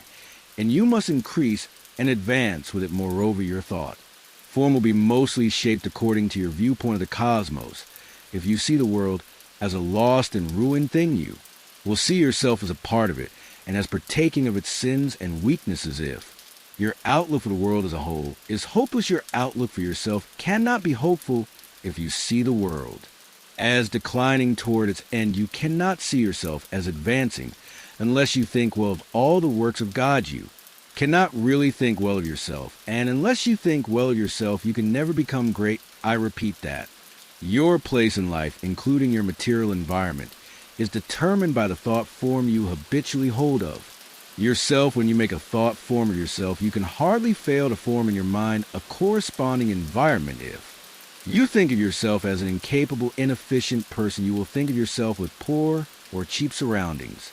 Unless you think well of yourself, you will be sure to picture yourself in a more or less poverty-stricken environment. These thoughts habitually held become visible forms in the surrounding mind stuff and are with you continually in due time by the regular action of eternal creative energy. The invisible thought forms are produced in material stuff, and you are surrounded by your own thoughts made into material.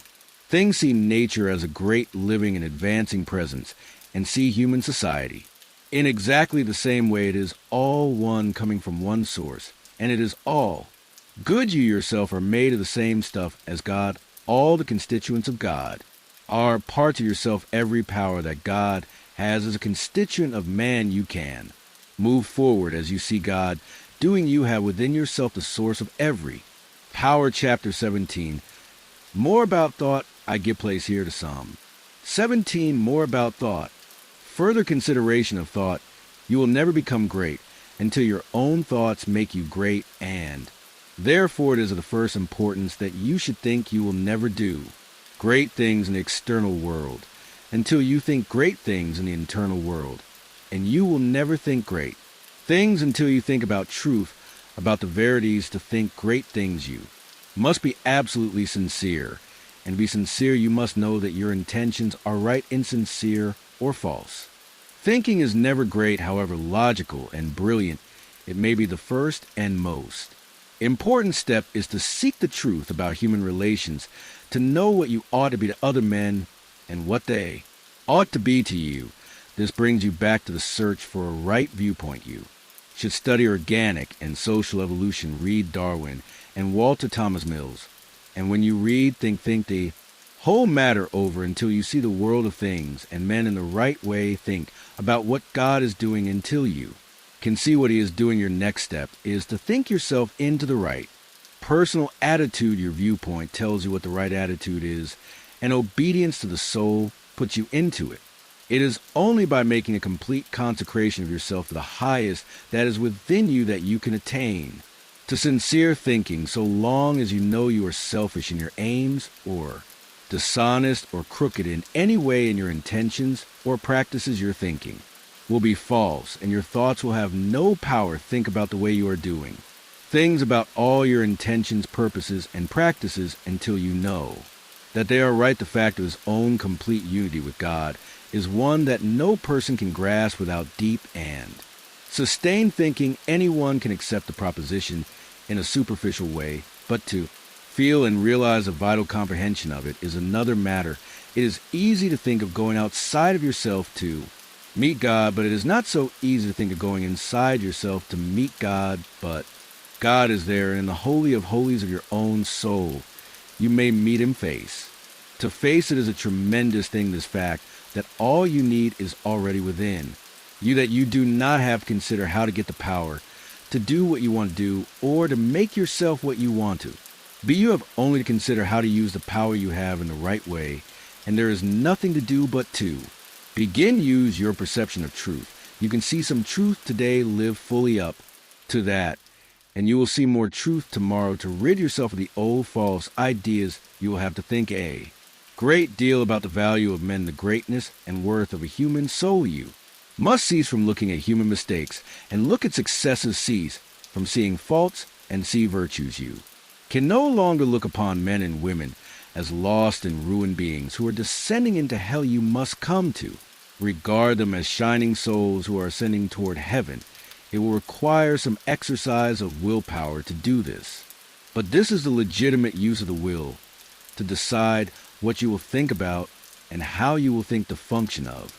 The will is to direct thought, think about the good side of men, the lovely attractive part, and exert your will in. Refusing to think of anything else in connection with them, I know of no one who has attained to so much on this point as Eugene V. Debs, twice the socialist candidate for President of the United States. Mr. Debs reverences humanity. No appeal for help is ever made to him in vain. No one receives from him an unkind or censorious word. You cannot come into his presence without being made sensible of his deep and kindly personal interest in you. No one, whether millionaire, grimy working man, or toil worn woman, meets him without receiving the radiant warmth of a brotherly affection that is sincere and true. No ragged child speaks to him on the street without receiving instant and tender recognition. Debs loves men. This has made him the leading figure in a great movement, the beloved hero of a million hearts, and will give him a deathless name. It is a great thing to love men, and it is only achieved by thought. Nothing can make you great but thought. We may divide thinkers into those who think for themselves and those who think through others. The latter are the rule, and the former the exception. The first are original thinkers in a double sense, and egotists in the noblest meaning of the word.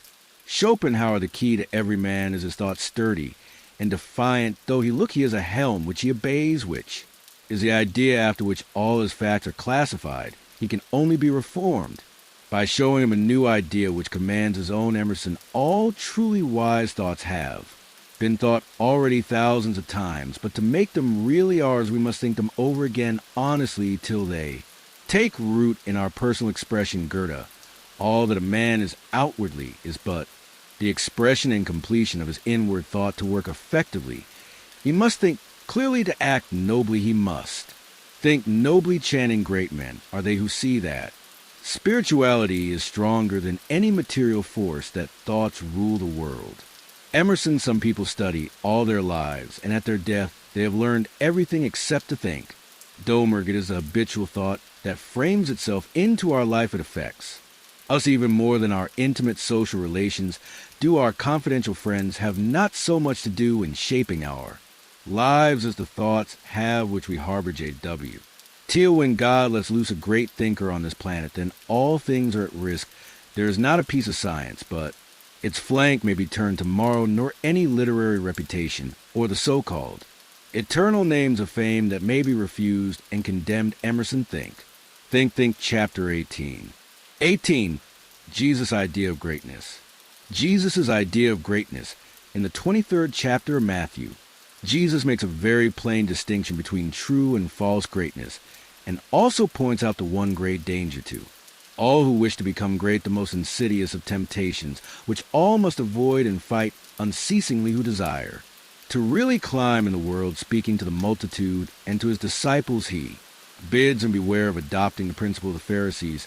He points out that while the Pharisees are just and righteous men, honorable judges, true lawgivers, and upright in their dealings with men, they love the uppermost seats at feasts and greetings in the marketplace, and to be called master, and in comparison with his principle, he says, he that will be great among you, let him serve the average person's idea of a great man rather than of one who serves is of one who succeeds. In getting himself served, he gets himself in a position to command men to exercise power over them, making them obey his will. The exercise of dominion over other people, to most persons, is a great thing. Nothing seems to be sweeter. To the selfish soul than this, you will always find every selfish and undeveloped person trying to domineer over others, to exercise control over other men. Savage men were no sooner placed upon the earth than they began to enslave one another. For ages a struggle in war, diplomacy, politics, and government has been aimed at the securing of control over other men. Kings and princes have drenched the soil of the earth in blood and tears in the effort to extend their dominions and their power to rule more people. The struggle of the business world today is the same as that on the battlefields of Europe a century ago. So far as the ruling principle is concerned, Robert G. Ingersoll could not understand why men like Rockefeller and Carnegie seek for more money and make themselves slaves to the business struggle when they already have more than they can possibly use. He thought it a kind of madness and illustrated it as follows. Suppose a man had 50,000 pairs of pants, 75,000 vests, 100,000 coats, and 150,000 neckties. What would you think of him if he arose in the morning before light and worked until after it was dark every day, rain or shine, in all kinds of weather, merely to get another necktie? But it is not a good simile, the possession of neck ties gives a man no power over other men, while the possession of dollars does. Rockefeller, Carnegie, and their kind are not after dollars, but power. It is the principle of the Pharisee. It is a struggle for the high place. It develops able men, cunning men, resourceful men, but not great men. I want you to contrast these two ideas of greatness sharply in your minds. He that will be great among you, let him serve. Let me stand before the average American audience and ask the name of the greatest American, and the majority will think of Abraham Lincoln. And is this not because in Lincoln, above all the other men who have served us in public life, we recognize the spirit of service, not servility, but service? Lincoln was a great man because he knew how to be a great servant. Napoleon, able, cold, selfish, seeking the high places, was a brilliant man. Lincoln was great. Napoleon was not. The very moment you begin to advance and are recognized as one who is doing things in a great way, you will find yourself in danger of the temptation to patronize, advise, or take upon yourself a direction of other people's affairs is sometimes almost irresistible. Avoid, however, the opposite danger of falling into servility or completely throw yourself away in the service of others. To do this has been the ideal of a great many people. The completely self-sacrificing life has been thought to be the Christ-like life, because as I think of a complete misconception of the character and teachings of Jesus, I have explained this misconception in a little book, which I hope you may all sometime read. Thousands of people imitating Jesus as they suppose to belittle themselves and giving up all else to go about doing good, practicing an altruism that is really as morbid and as far from great as the rankest selfishness. The finer instincts which respond to the cry of trouble or distress are not by any means all of you.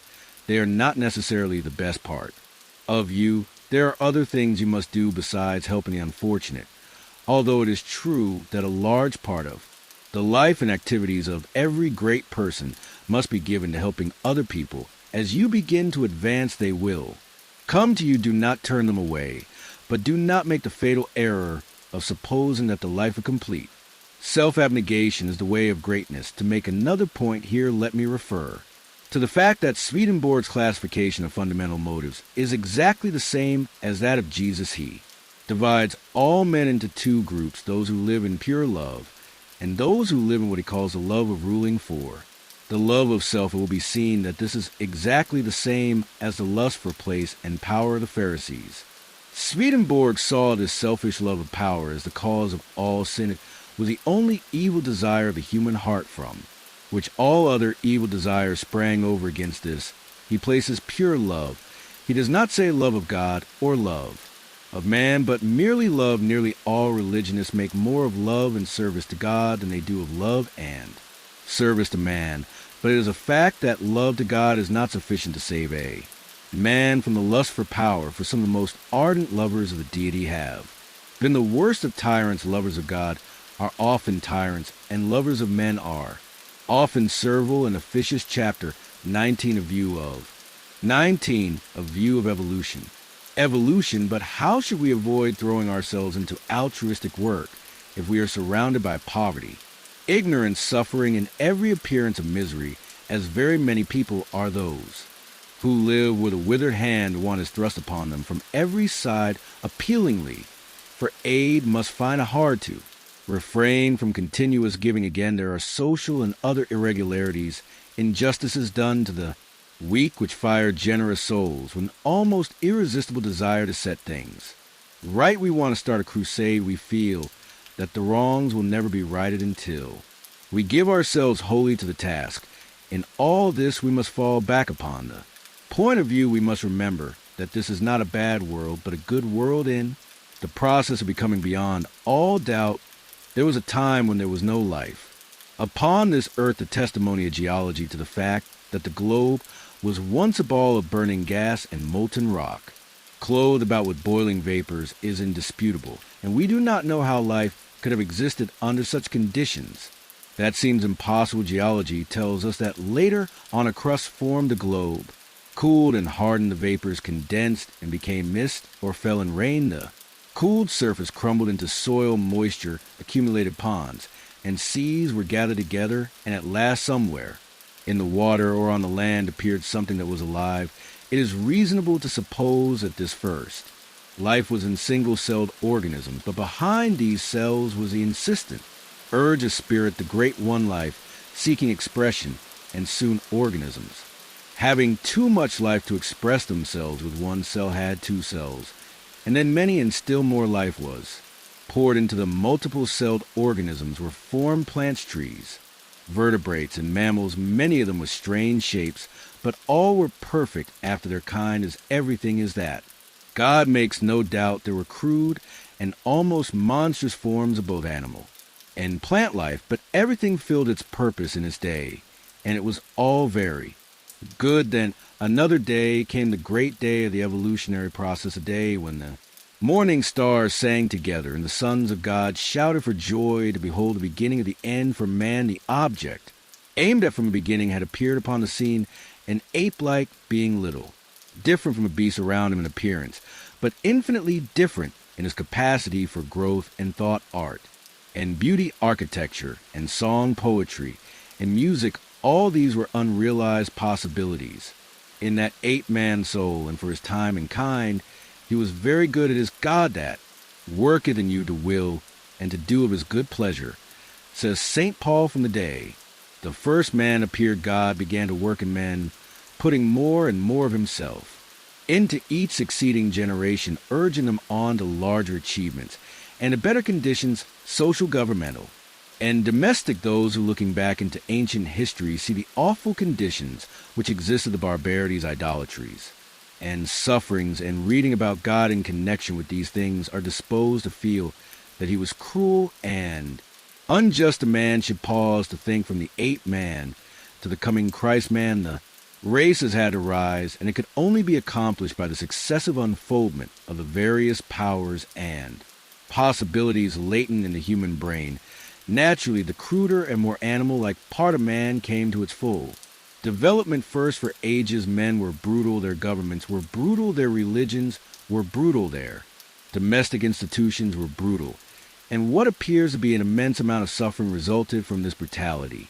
But God never delighted in suffering, and in every age he has given men a message telling them how to avoid it, and while the urge of life, insistent, powerful, compelling, made the race keep moving forward. A little less brutality in each age, and a little more spirituality in each age, and God kept on working in man in every age. There have been some individuals who were in advance of the mass, and who heard and understood God better than their fellows. Upon these the inspiring hand of spirit was laid, and they were compelled to become interpreters. These were the prophets and seers, sometimes the priests and kings, and oftener still they were martyrs, driven to the stake, the block, or the cross. It is to these who have heard God, spoken his word, and demonstrated his truth in their lives, that all progress is really due. Again, considering for a moment the presence of what is called evil in the world, we see that that which appears to us to be evil is only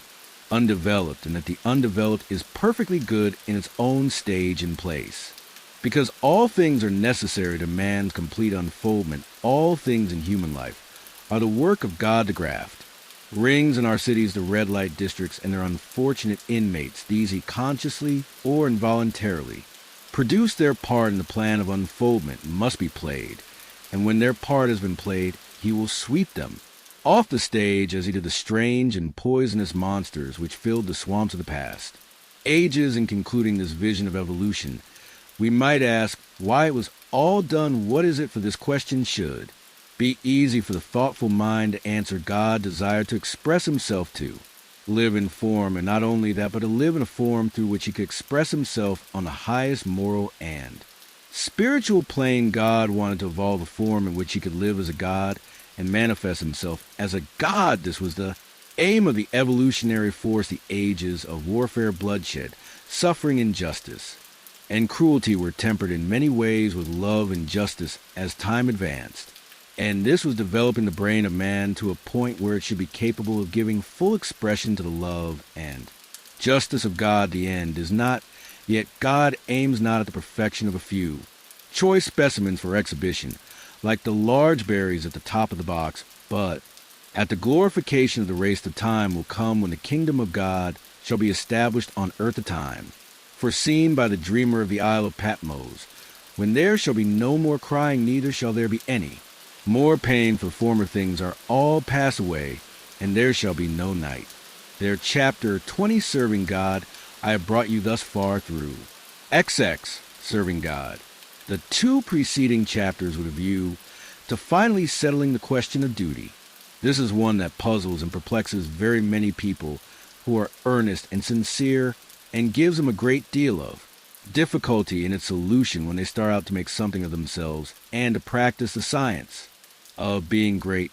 They find themselves necessarily compelled to rearrange many of their relationships. There are friends who perhaps must be alienated. There are relatives who misunderstand and who feel that they are in some way being slighted. The really great man is often considered selfish by a large circle of people who are connected with him and who feel that he might bestow upon them more benefits than he does. The question at the outset is it my duty to make the most of myself regardless of everything else, or shall I wait until I can do so without any friction or without causing loss to anyone? This is the question of duty to self versus duty to others. One's duty to the world has been thoroughly discussed in the preceding pages, and I give some consideration now to the idea of duty to God. An immense number of people have a great deal of uncertainty, not to say anxiety, as to what they ought to do for God. The amount of work and service that is done for him in these United States in the way of church work and so on is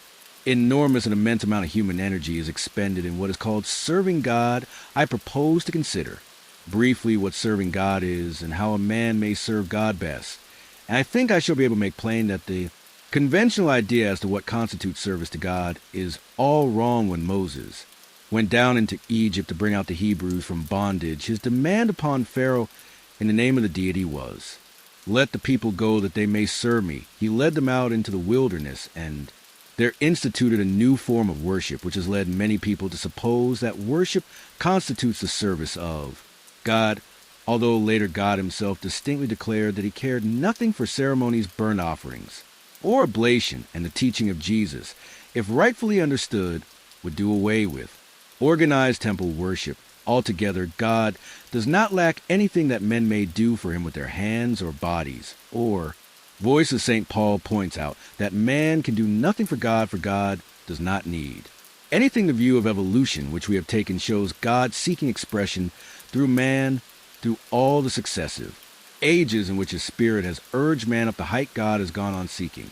expression. Every generation of men is more godlike than the preceding generation. Every generation of men demands more in the way of fine homes, pleasant surroundings, congenial work, rest, travel, and opportunity for study than the preceding generation. I have heard some short-sighted economists argue that the working people today ought surely to be fully contented because their condition is so much better than that of the working man 200 years ago, who slept in a windowless hut on a floor covered with rushes and company with his pigs. If that man had all that he was able to, used to the living of all the life he knew how to live, he was perfectly content. And if he had lack, he was not. Contented the man of today has a comfortable home, and very many things indeed that were unknown a short period back in the past. And if he has all that he can use for the living of all the life he can imagine, he will be content. But he is not content. God has lifted the race so far that any common man can picture a better and more desirable life than he is able to live under existing conditions. And so long as this is true, so long as a man can think and clearly picture to himself a more desirable life, he will be discontented with the life he has to live, and rightly so that. Discontent is the Spirit of God urging men on to more desirable conditions. It is God who seeks expression in the race. He worketh in us to will and to do the only service you can render God is to give expression to what he is trying to give the world through you.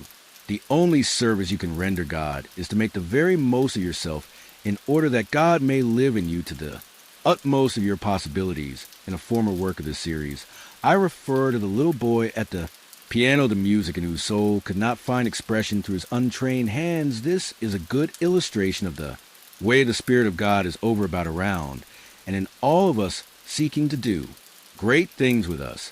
So soon as we will train our hands and feed our minds, brains, and bodies to do his service, your first duty to God, to yourself, and to the world is to make yourself as great a personality in every way as you possibly can, and that it seems to me disposes of the question of duty.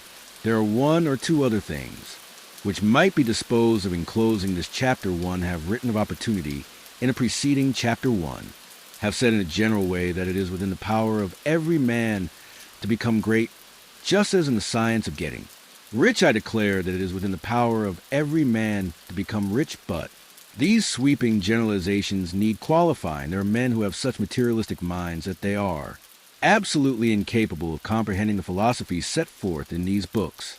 There is a great mass of men and women who have lived and worked until they are practically incapable of thought along these lines, and they cannot receive the message something may be done for them by demonstration. That is, by living the life before them, but that is the only way they can be aroused the world needs. Demonstration more than it needs teaching for this mass of people. Our duty is to become as great in personality as possible in order that they may see and desire to do likewise. It is our duty to make ourselves great for their sakes, so that we may help prepare the world that the next generation shall have better conditions for thought.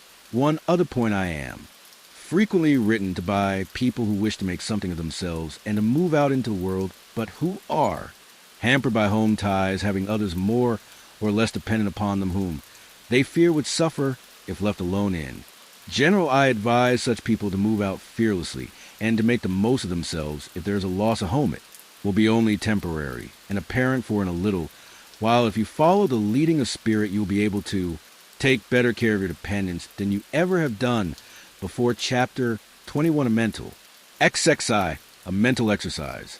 Exercise, the purpose of mental exercises, must not be misunderstood. There is no virtue in charms or formulated strings of words. There is no shortcut to development by repeating prayers or incantations. Of mental exercise is an exercise not in repeating words, but in the thinking of certain thoughts. The phrases that we repeatedly hear become convictions, as Goethe says, and the thoughts that we repeatedly think become habitual and make us what we are. The purpose in taking a mental exercise is that you may think certain thoughts repeatedly until you form a habit of thinking them. Then they will be your thoughts all the time, taken in the right way and with an understanding of their purpose. Mental exercises are of great value, but taken as most people take them, they are worse than useless. The thoughts embodied in the following exercise are the ones you want to think you should.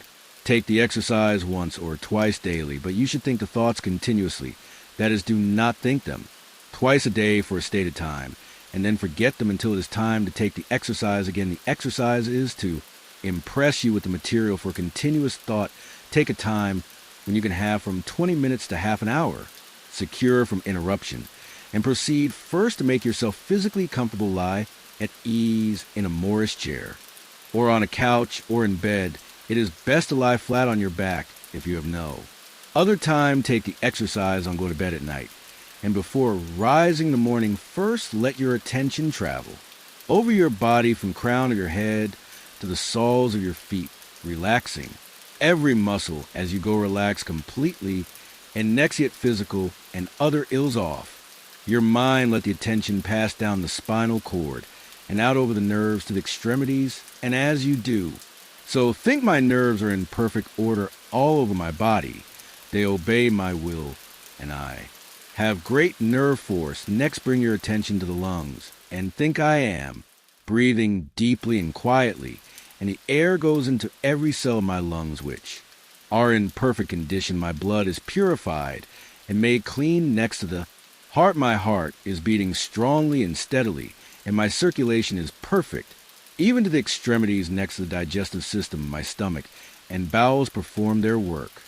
Perfectly my food is digested and assimilated, and my body rebuilt and nourish. My liver, kidneys, and bladder each perform their several functions without pain or strain. I am perfectly well. My body is resting, my mind is quiet, and my soul is at peace. I have no anxiety about financial or other matters. God, who is within me, is also in all things. I want impelling them toward me. All that I want is already given to me.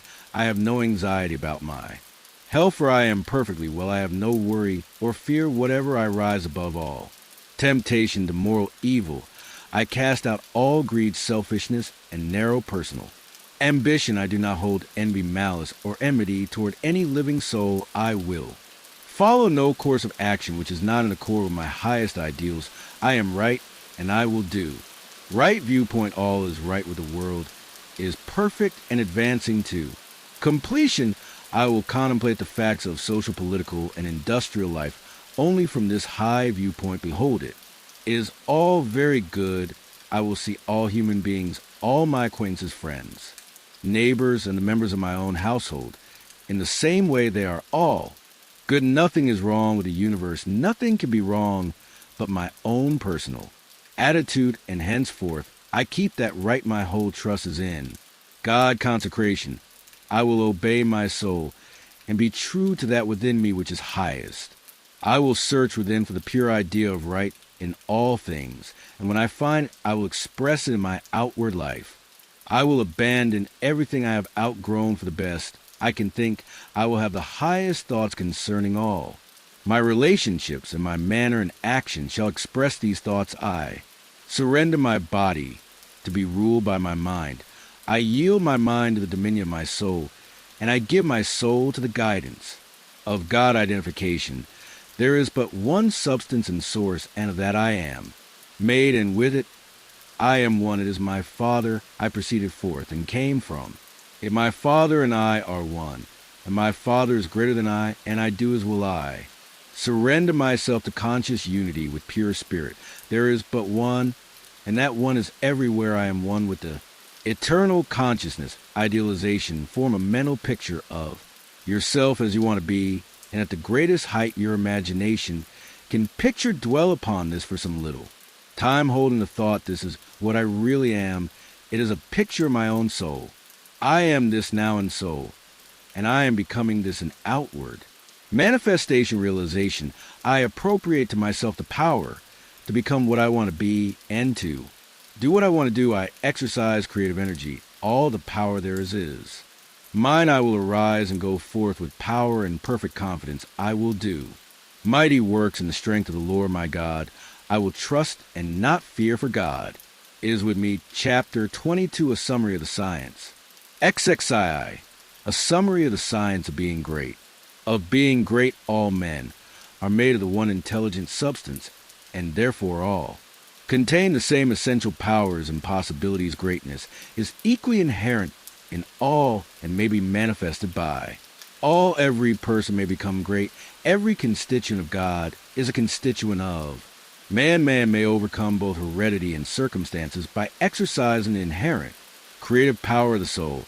If he is to become great, the soul must act and must rule the mind and the body. Man's knowledge is limited, and he falls into error through ignorance. To avoid this, he must connect the soul with universal spirit. Universal spirit is the intelligent substance from which all things come. It is in and through all All things are known to this universal mind, and man can so unite himself with it as to enter into all knowledge. To do this, man must cast out himself everything which separates him from God. He must will to live the divine life, and he must rise above all moral temptations. He must forsake every course of action that is not in accord with his highest ideals. He must reach the right viewpoint, recognizing that God is all in all and that there is nothing wrong. He must see that nature, society, government, and industry are perfect in their present stage and advancing toward completion, and that all men and women everywhere are good and perfect. He must know that all is right with the world and unite with God for completion of the perfect work it is. Only as man sees God as a great advancing presence in all and good in all that he can rise to real greatness. He must consecrate himself to the service of the highest that is within himself, obeying the voice of the soul. There is an inner light in every man which continuously impels him toward the highest, and he must be guided by this light. If he will become great, he must recognize the fact that he is one with the Father and consciously affirm this unity for himself and for all others. He must know himself to be a God among gods and act accordingly. He must have absolute faith in his own perceptions of truth and begin at home to act upon these perceptions as he sees a true and right course. In small things he must take that course. He must cease to act unthinkingly and begin to think, and he must be sincere in his thought. He must form a mental conception of himself at the highest and hold this conception until it is his habitual thought form of himself. This thought form he must keep continuously in view. He must outwardly realize and express that thought form in his actions. He must do everything that he does in a great way in dealing with his family, his neighbors, acquaintances, and friends. He must make every act an expression of his ideal. The man who reaches the right viewpoint and makes full consecration, and who fully idealizes himself as great, and who makes every act, however trivial, an expression of the ideal, has already attained to greatness. Everything he does will be done in a great way. He will make himself known, and he will be recognized as a personality of power.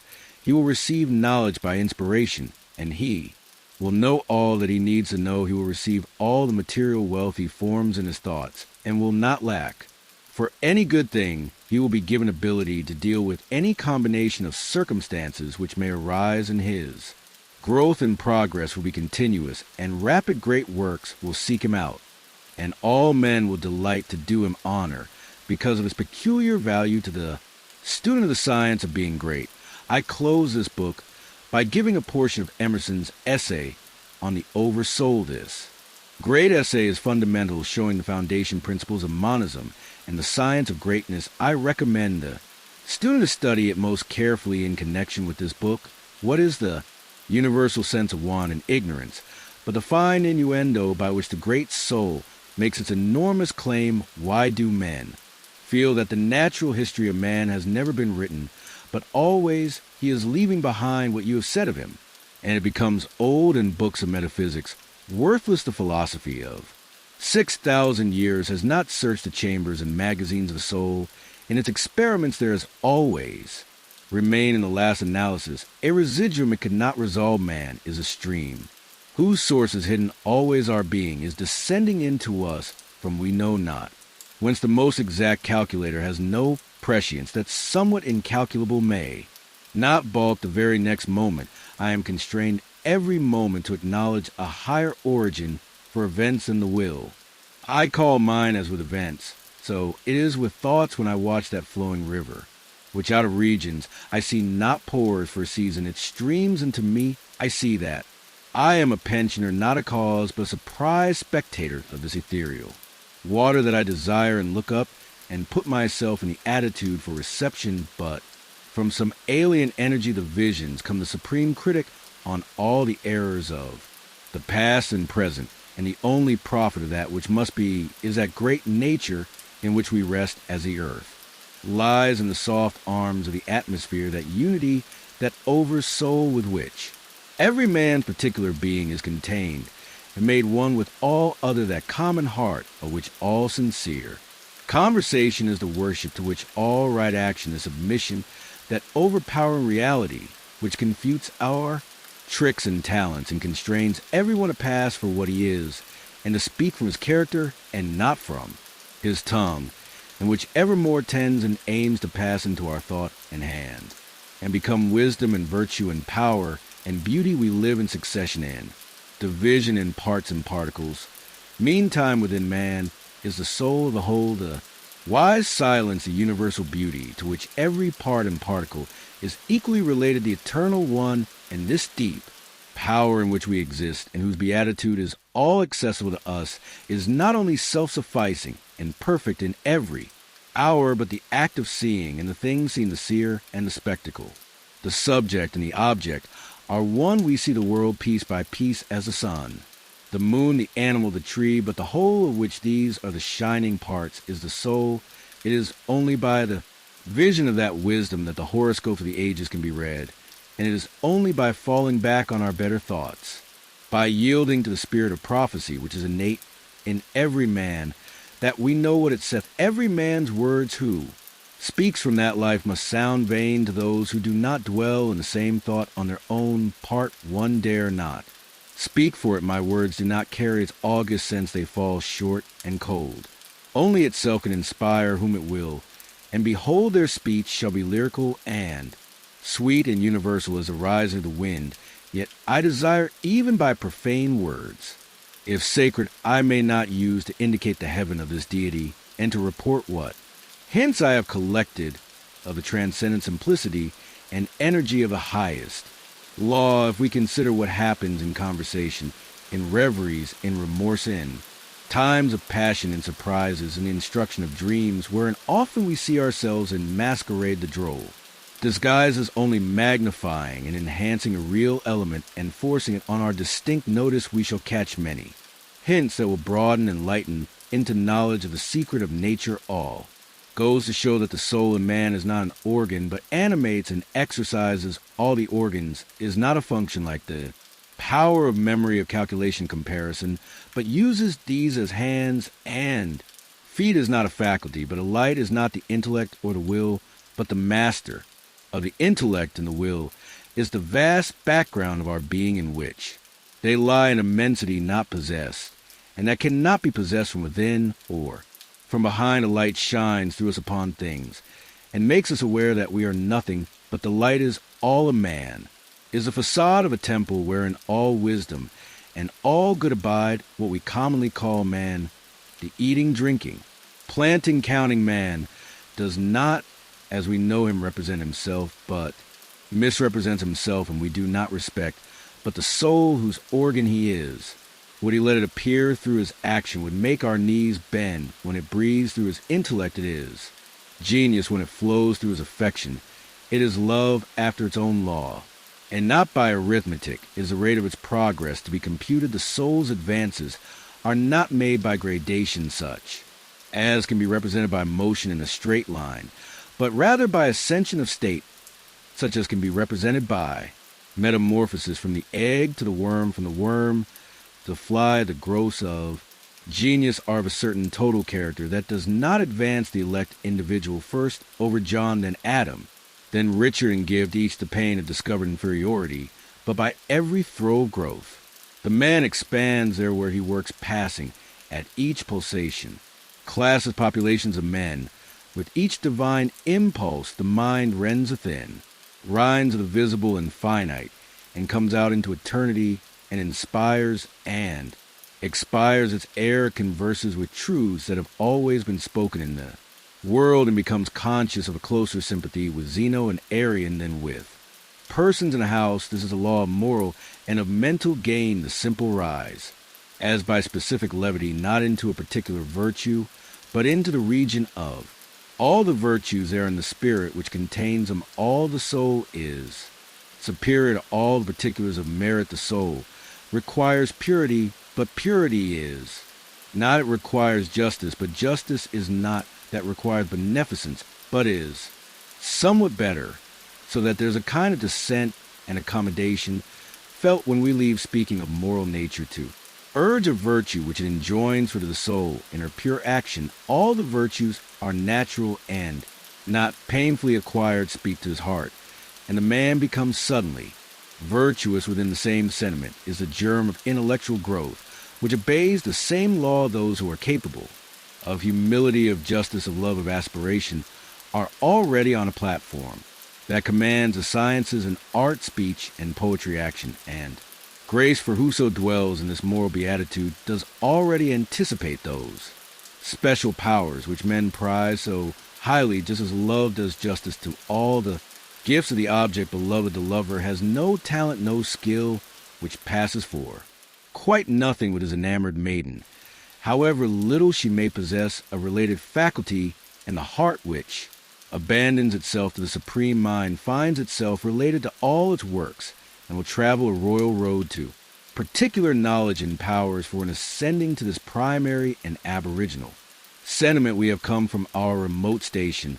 on the circumference instantaneously to the center of the world, whereas in the closet of God we see causes and anticipate the universe, which is but a slow effect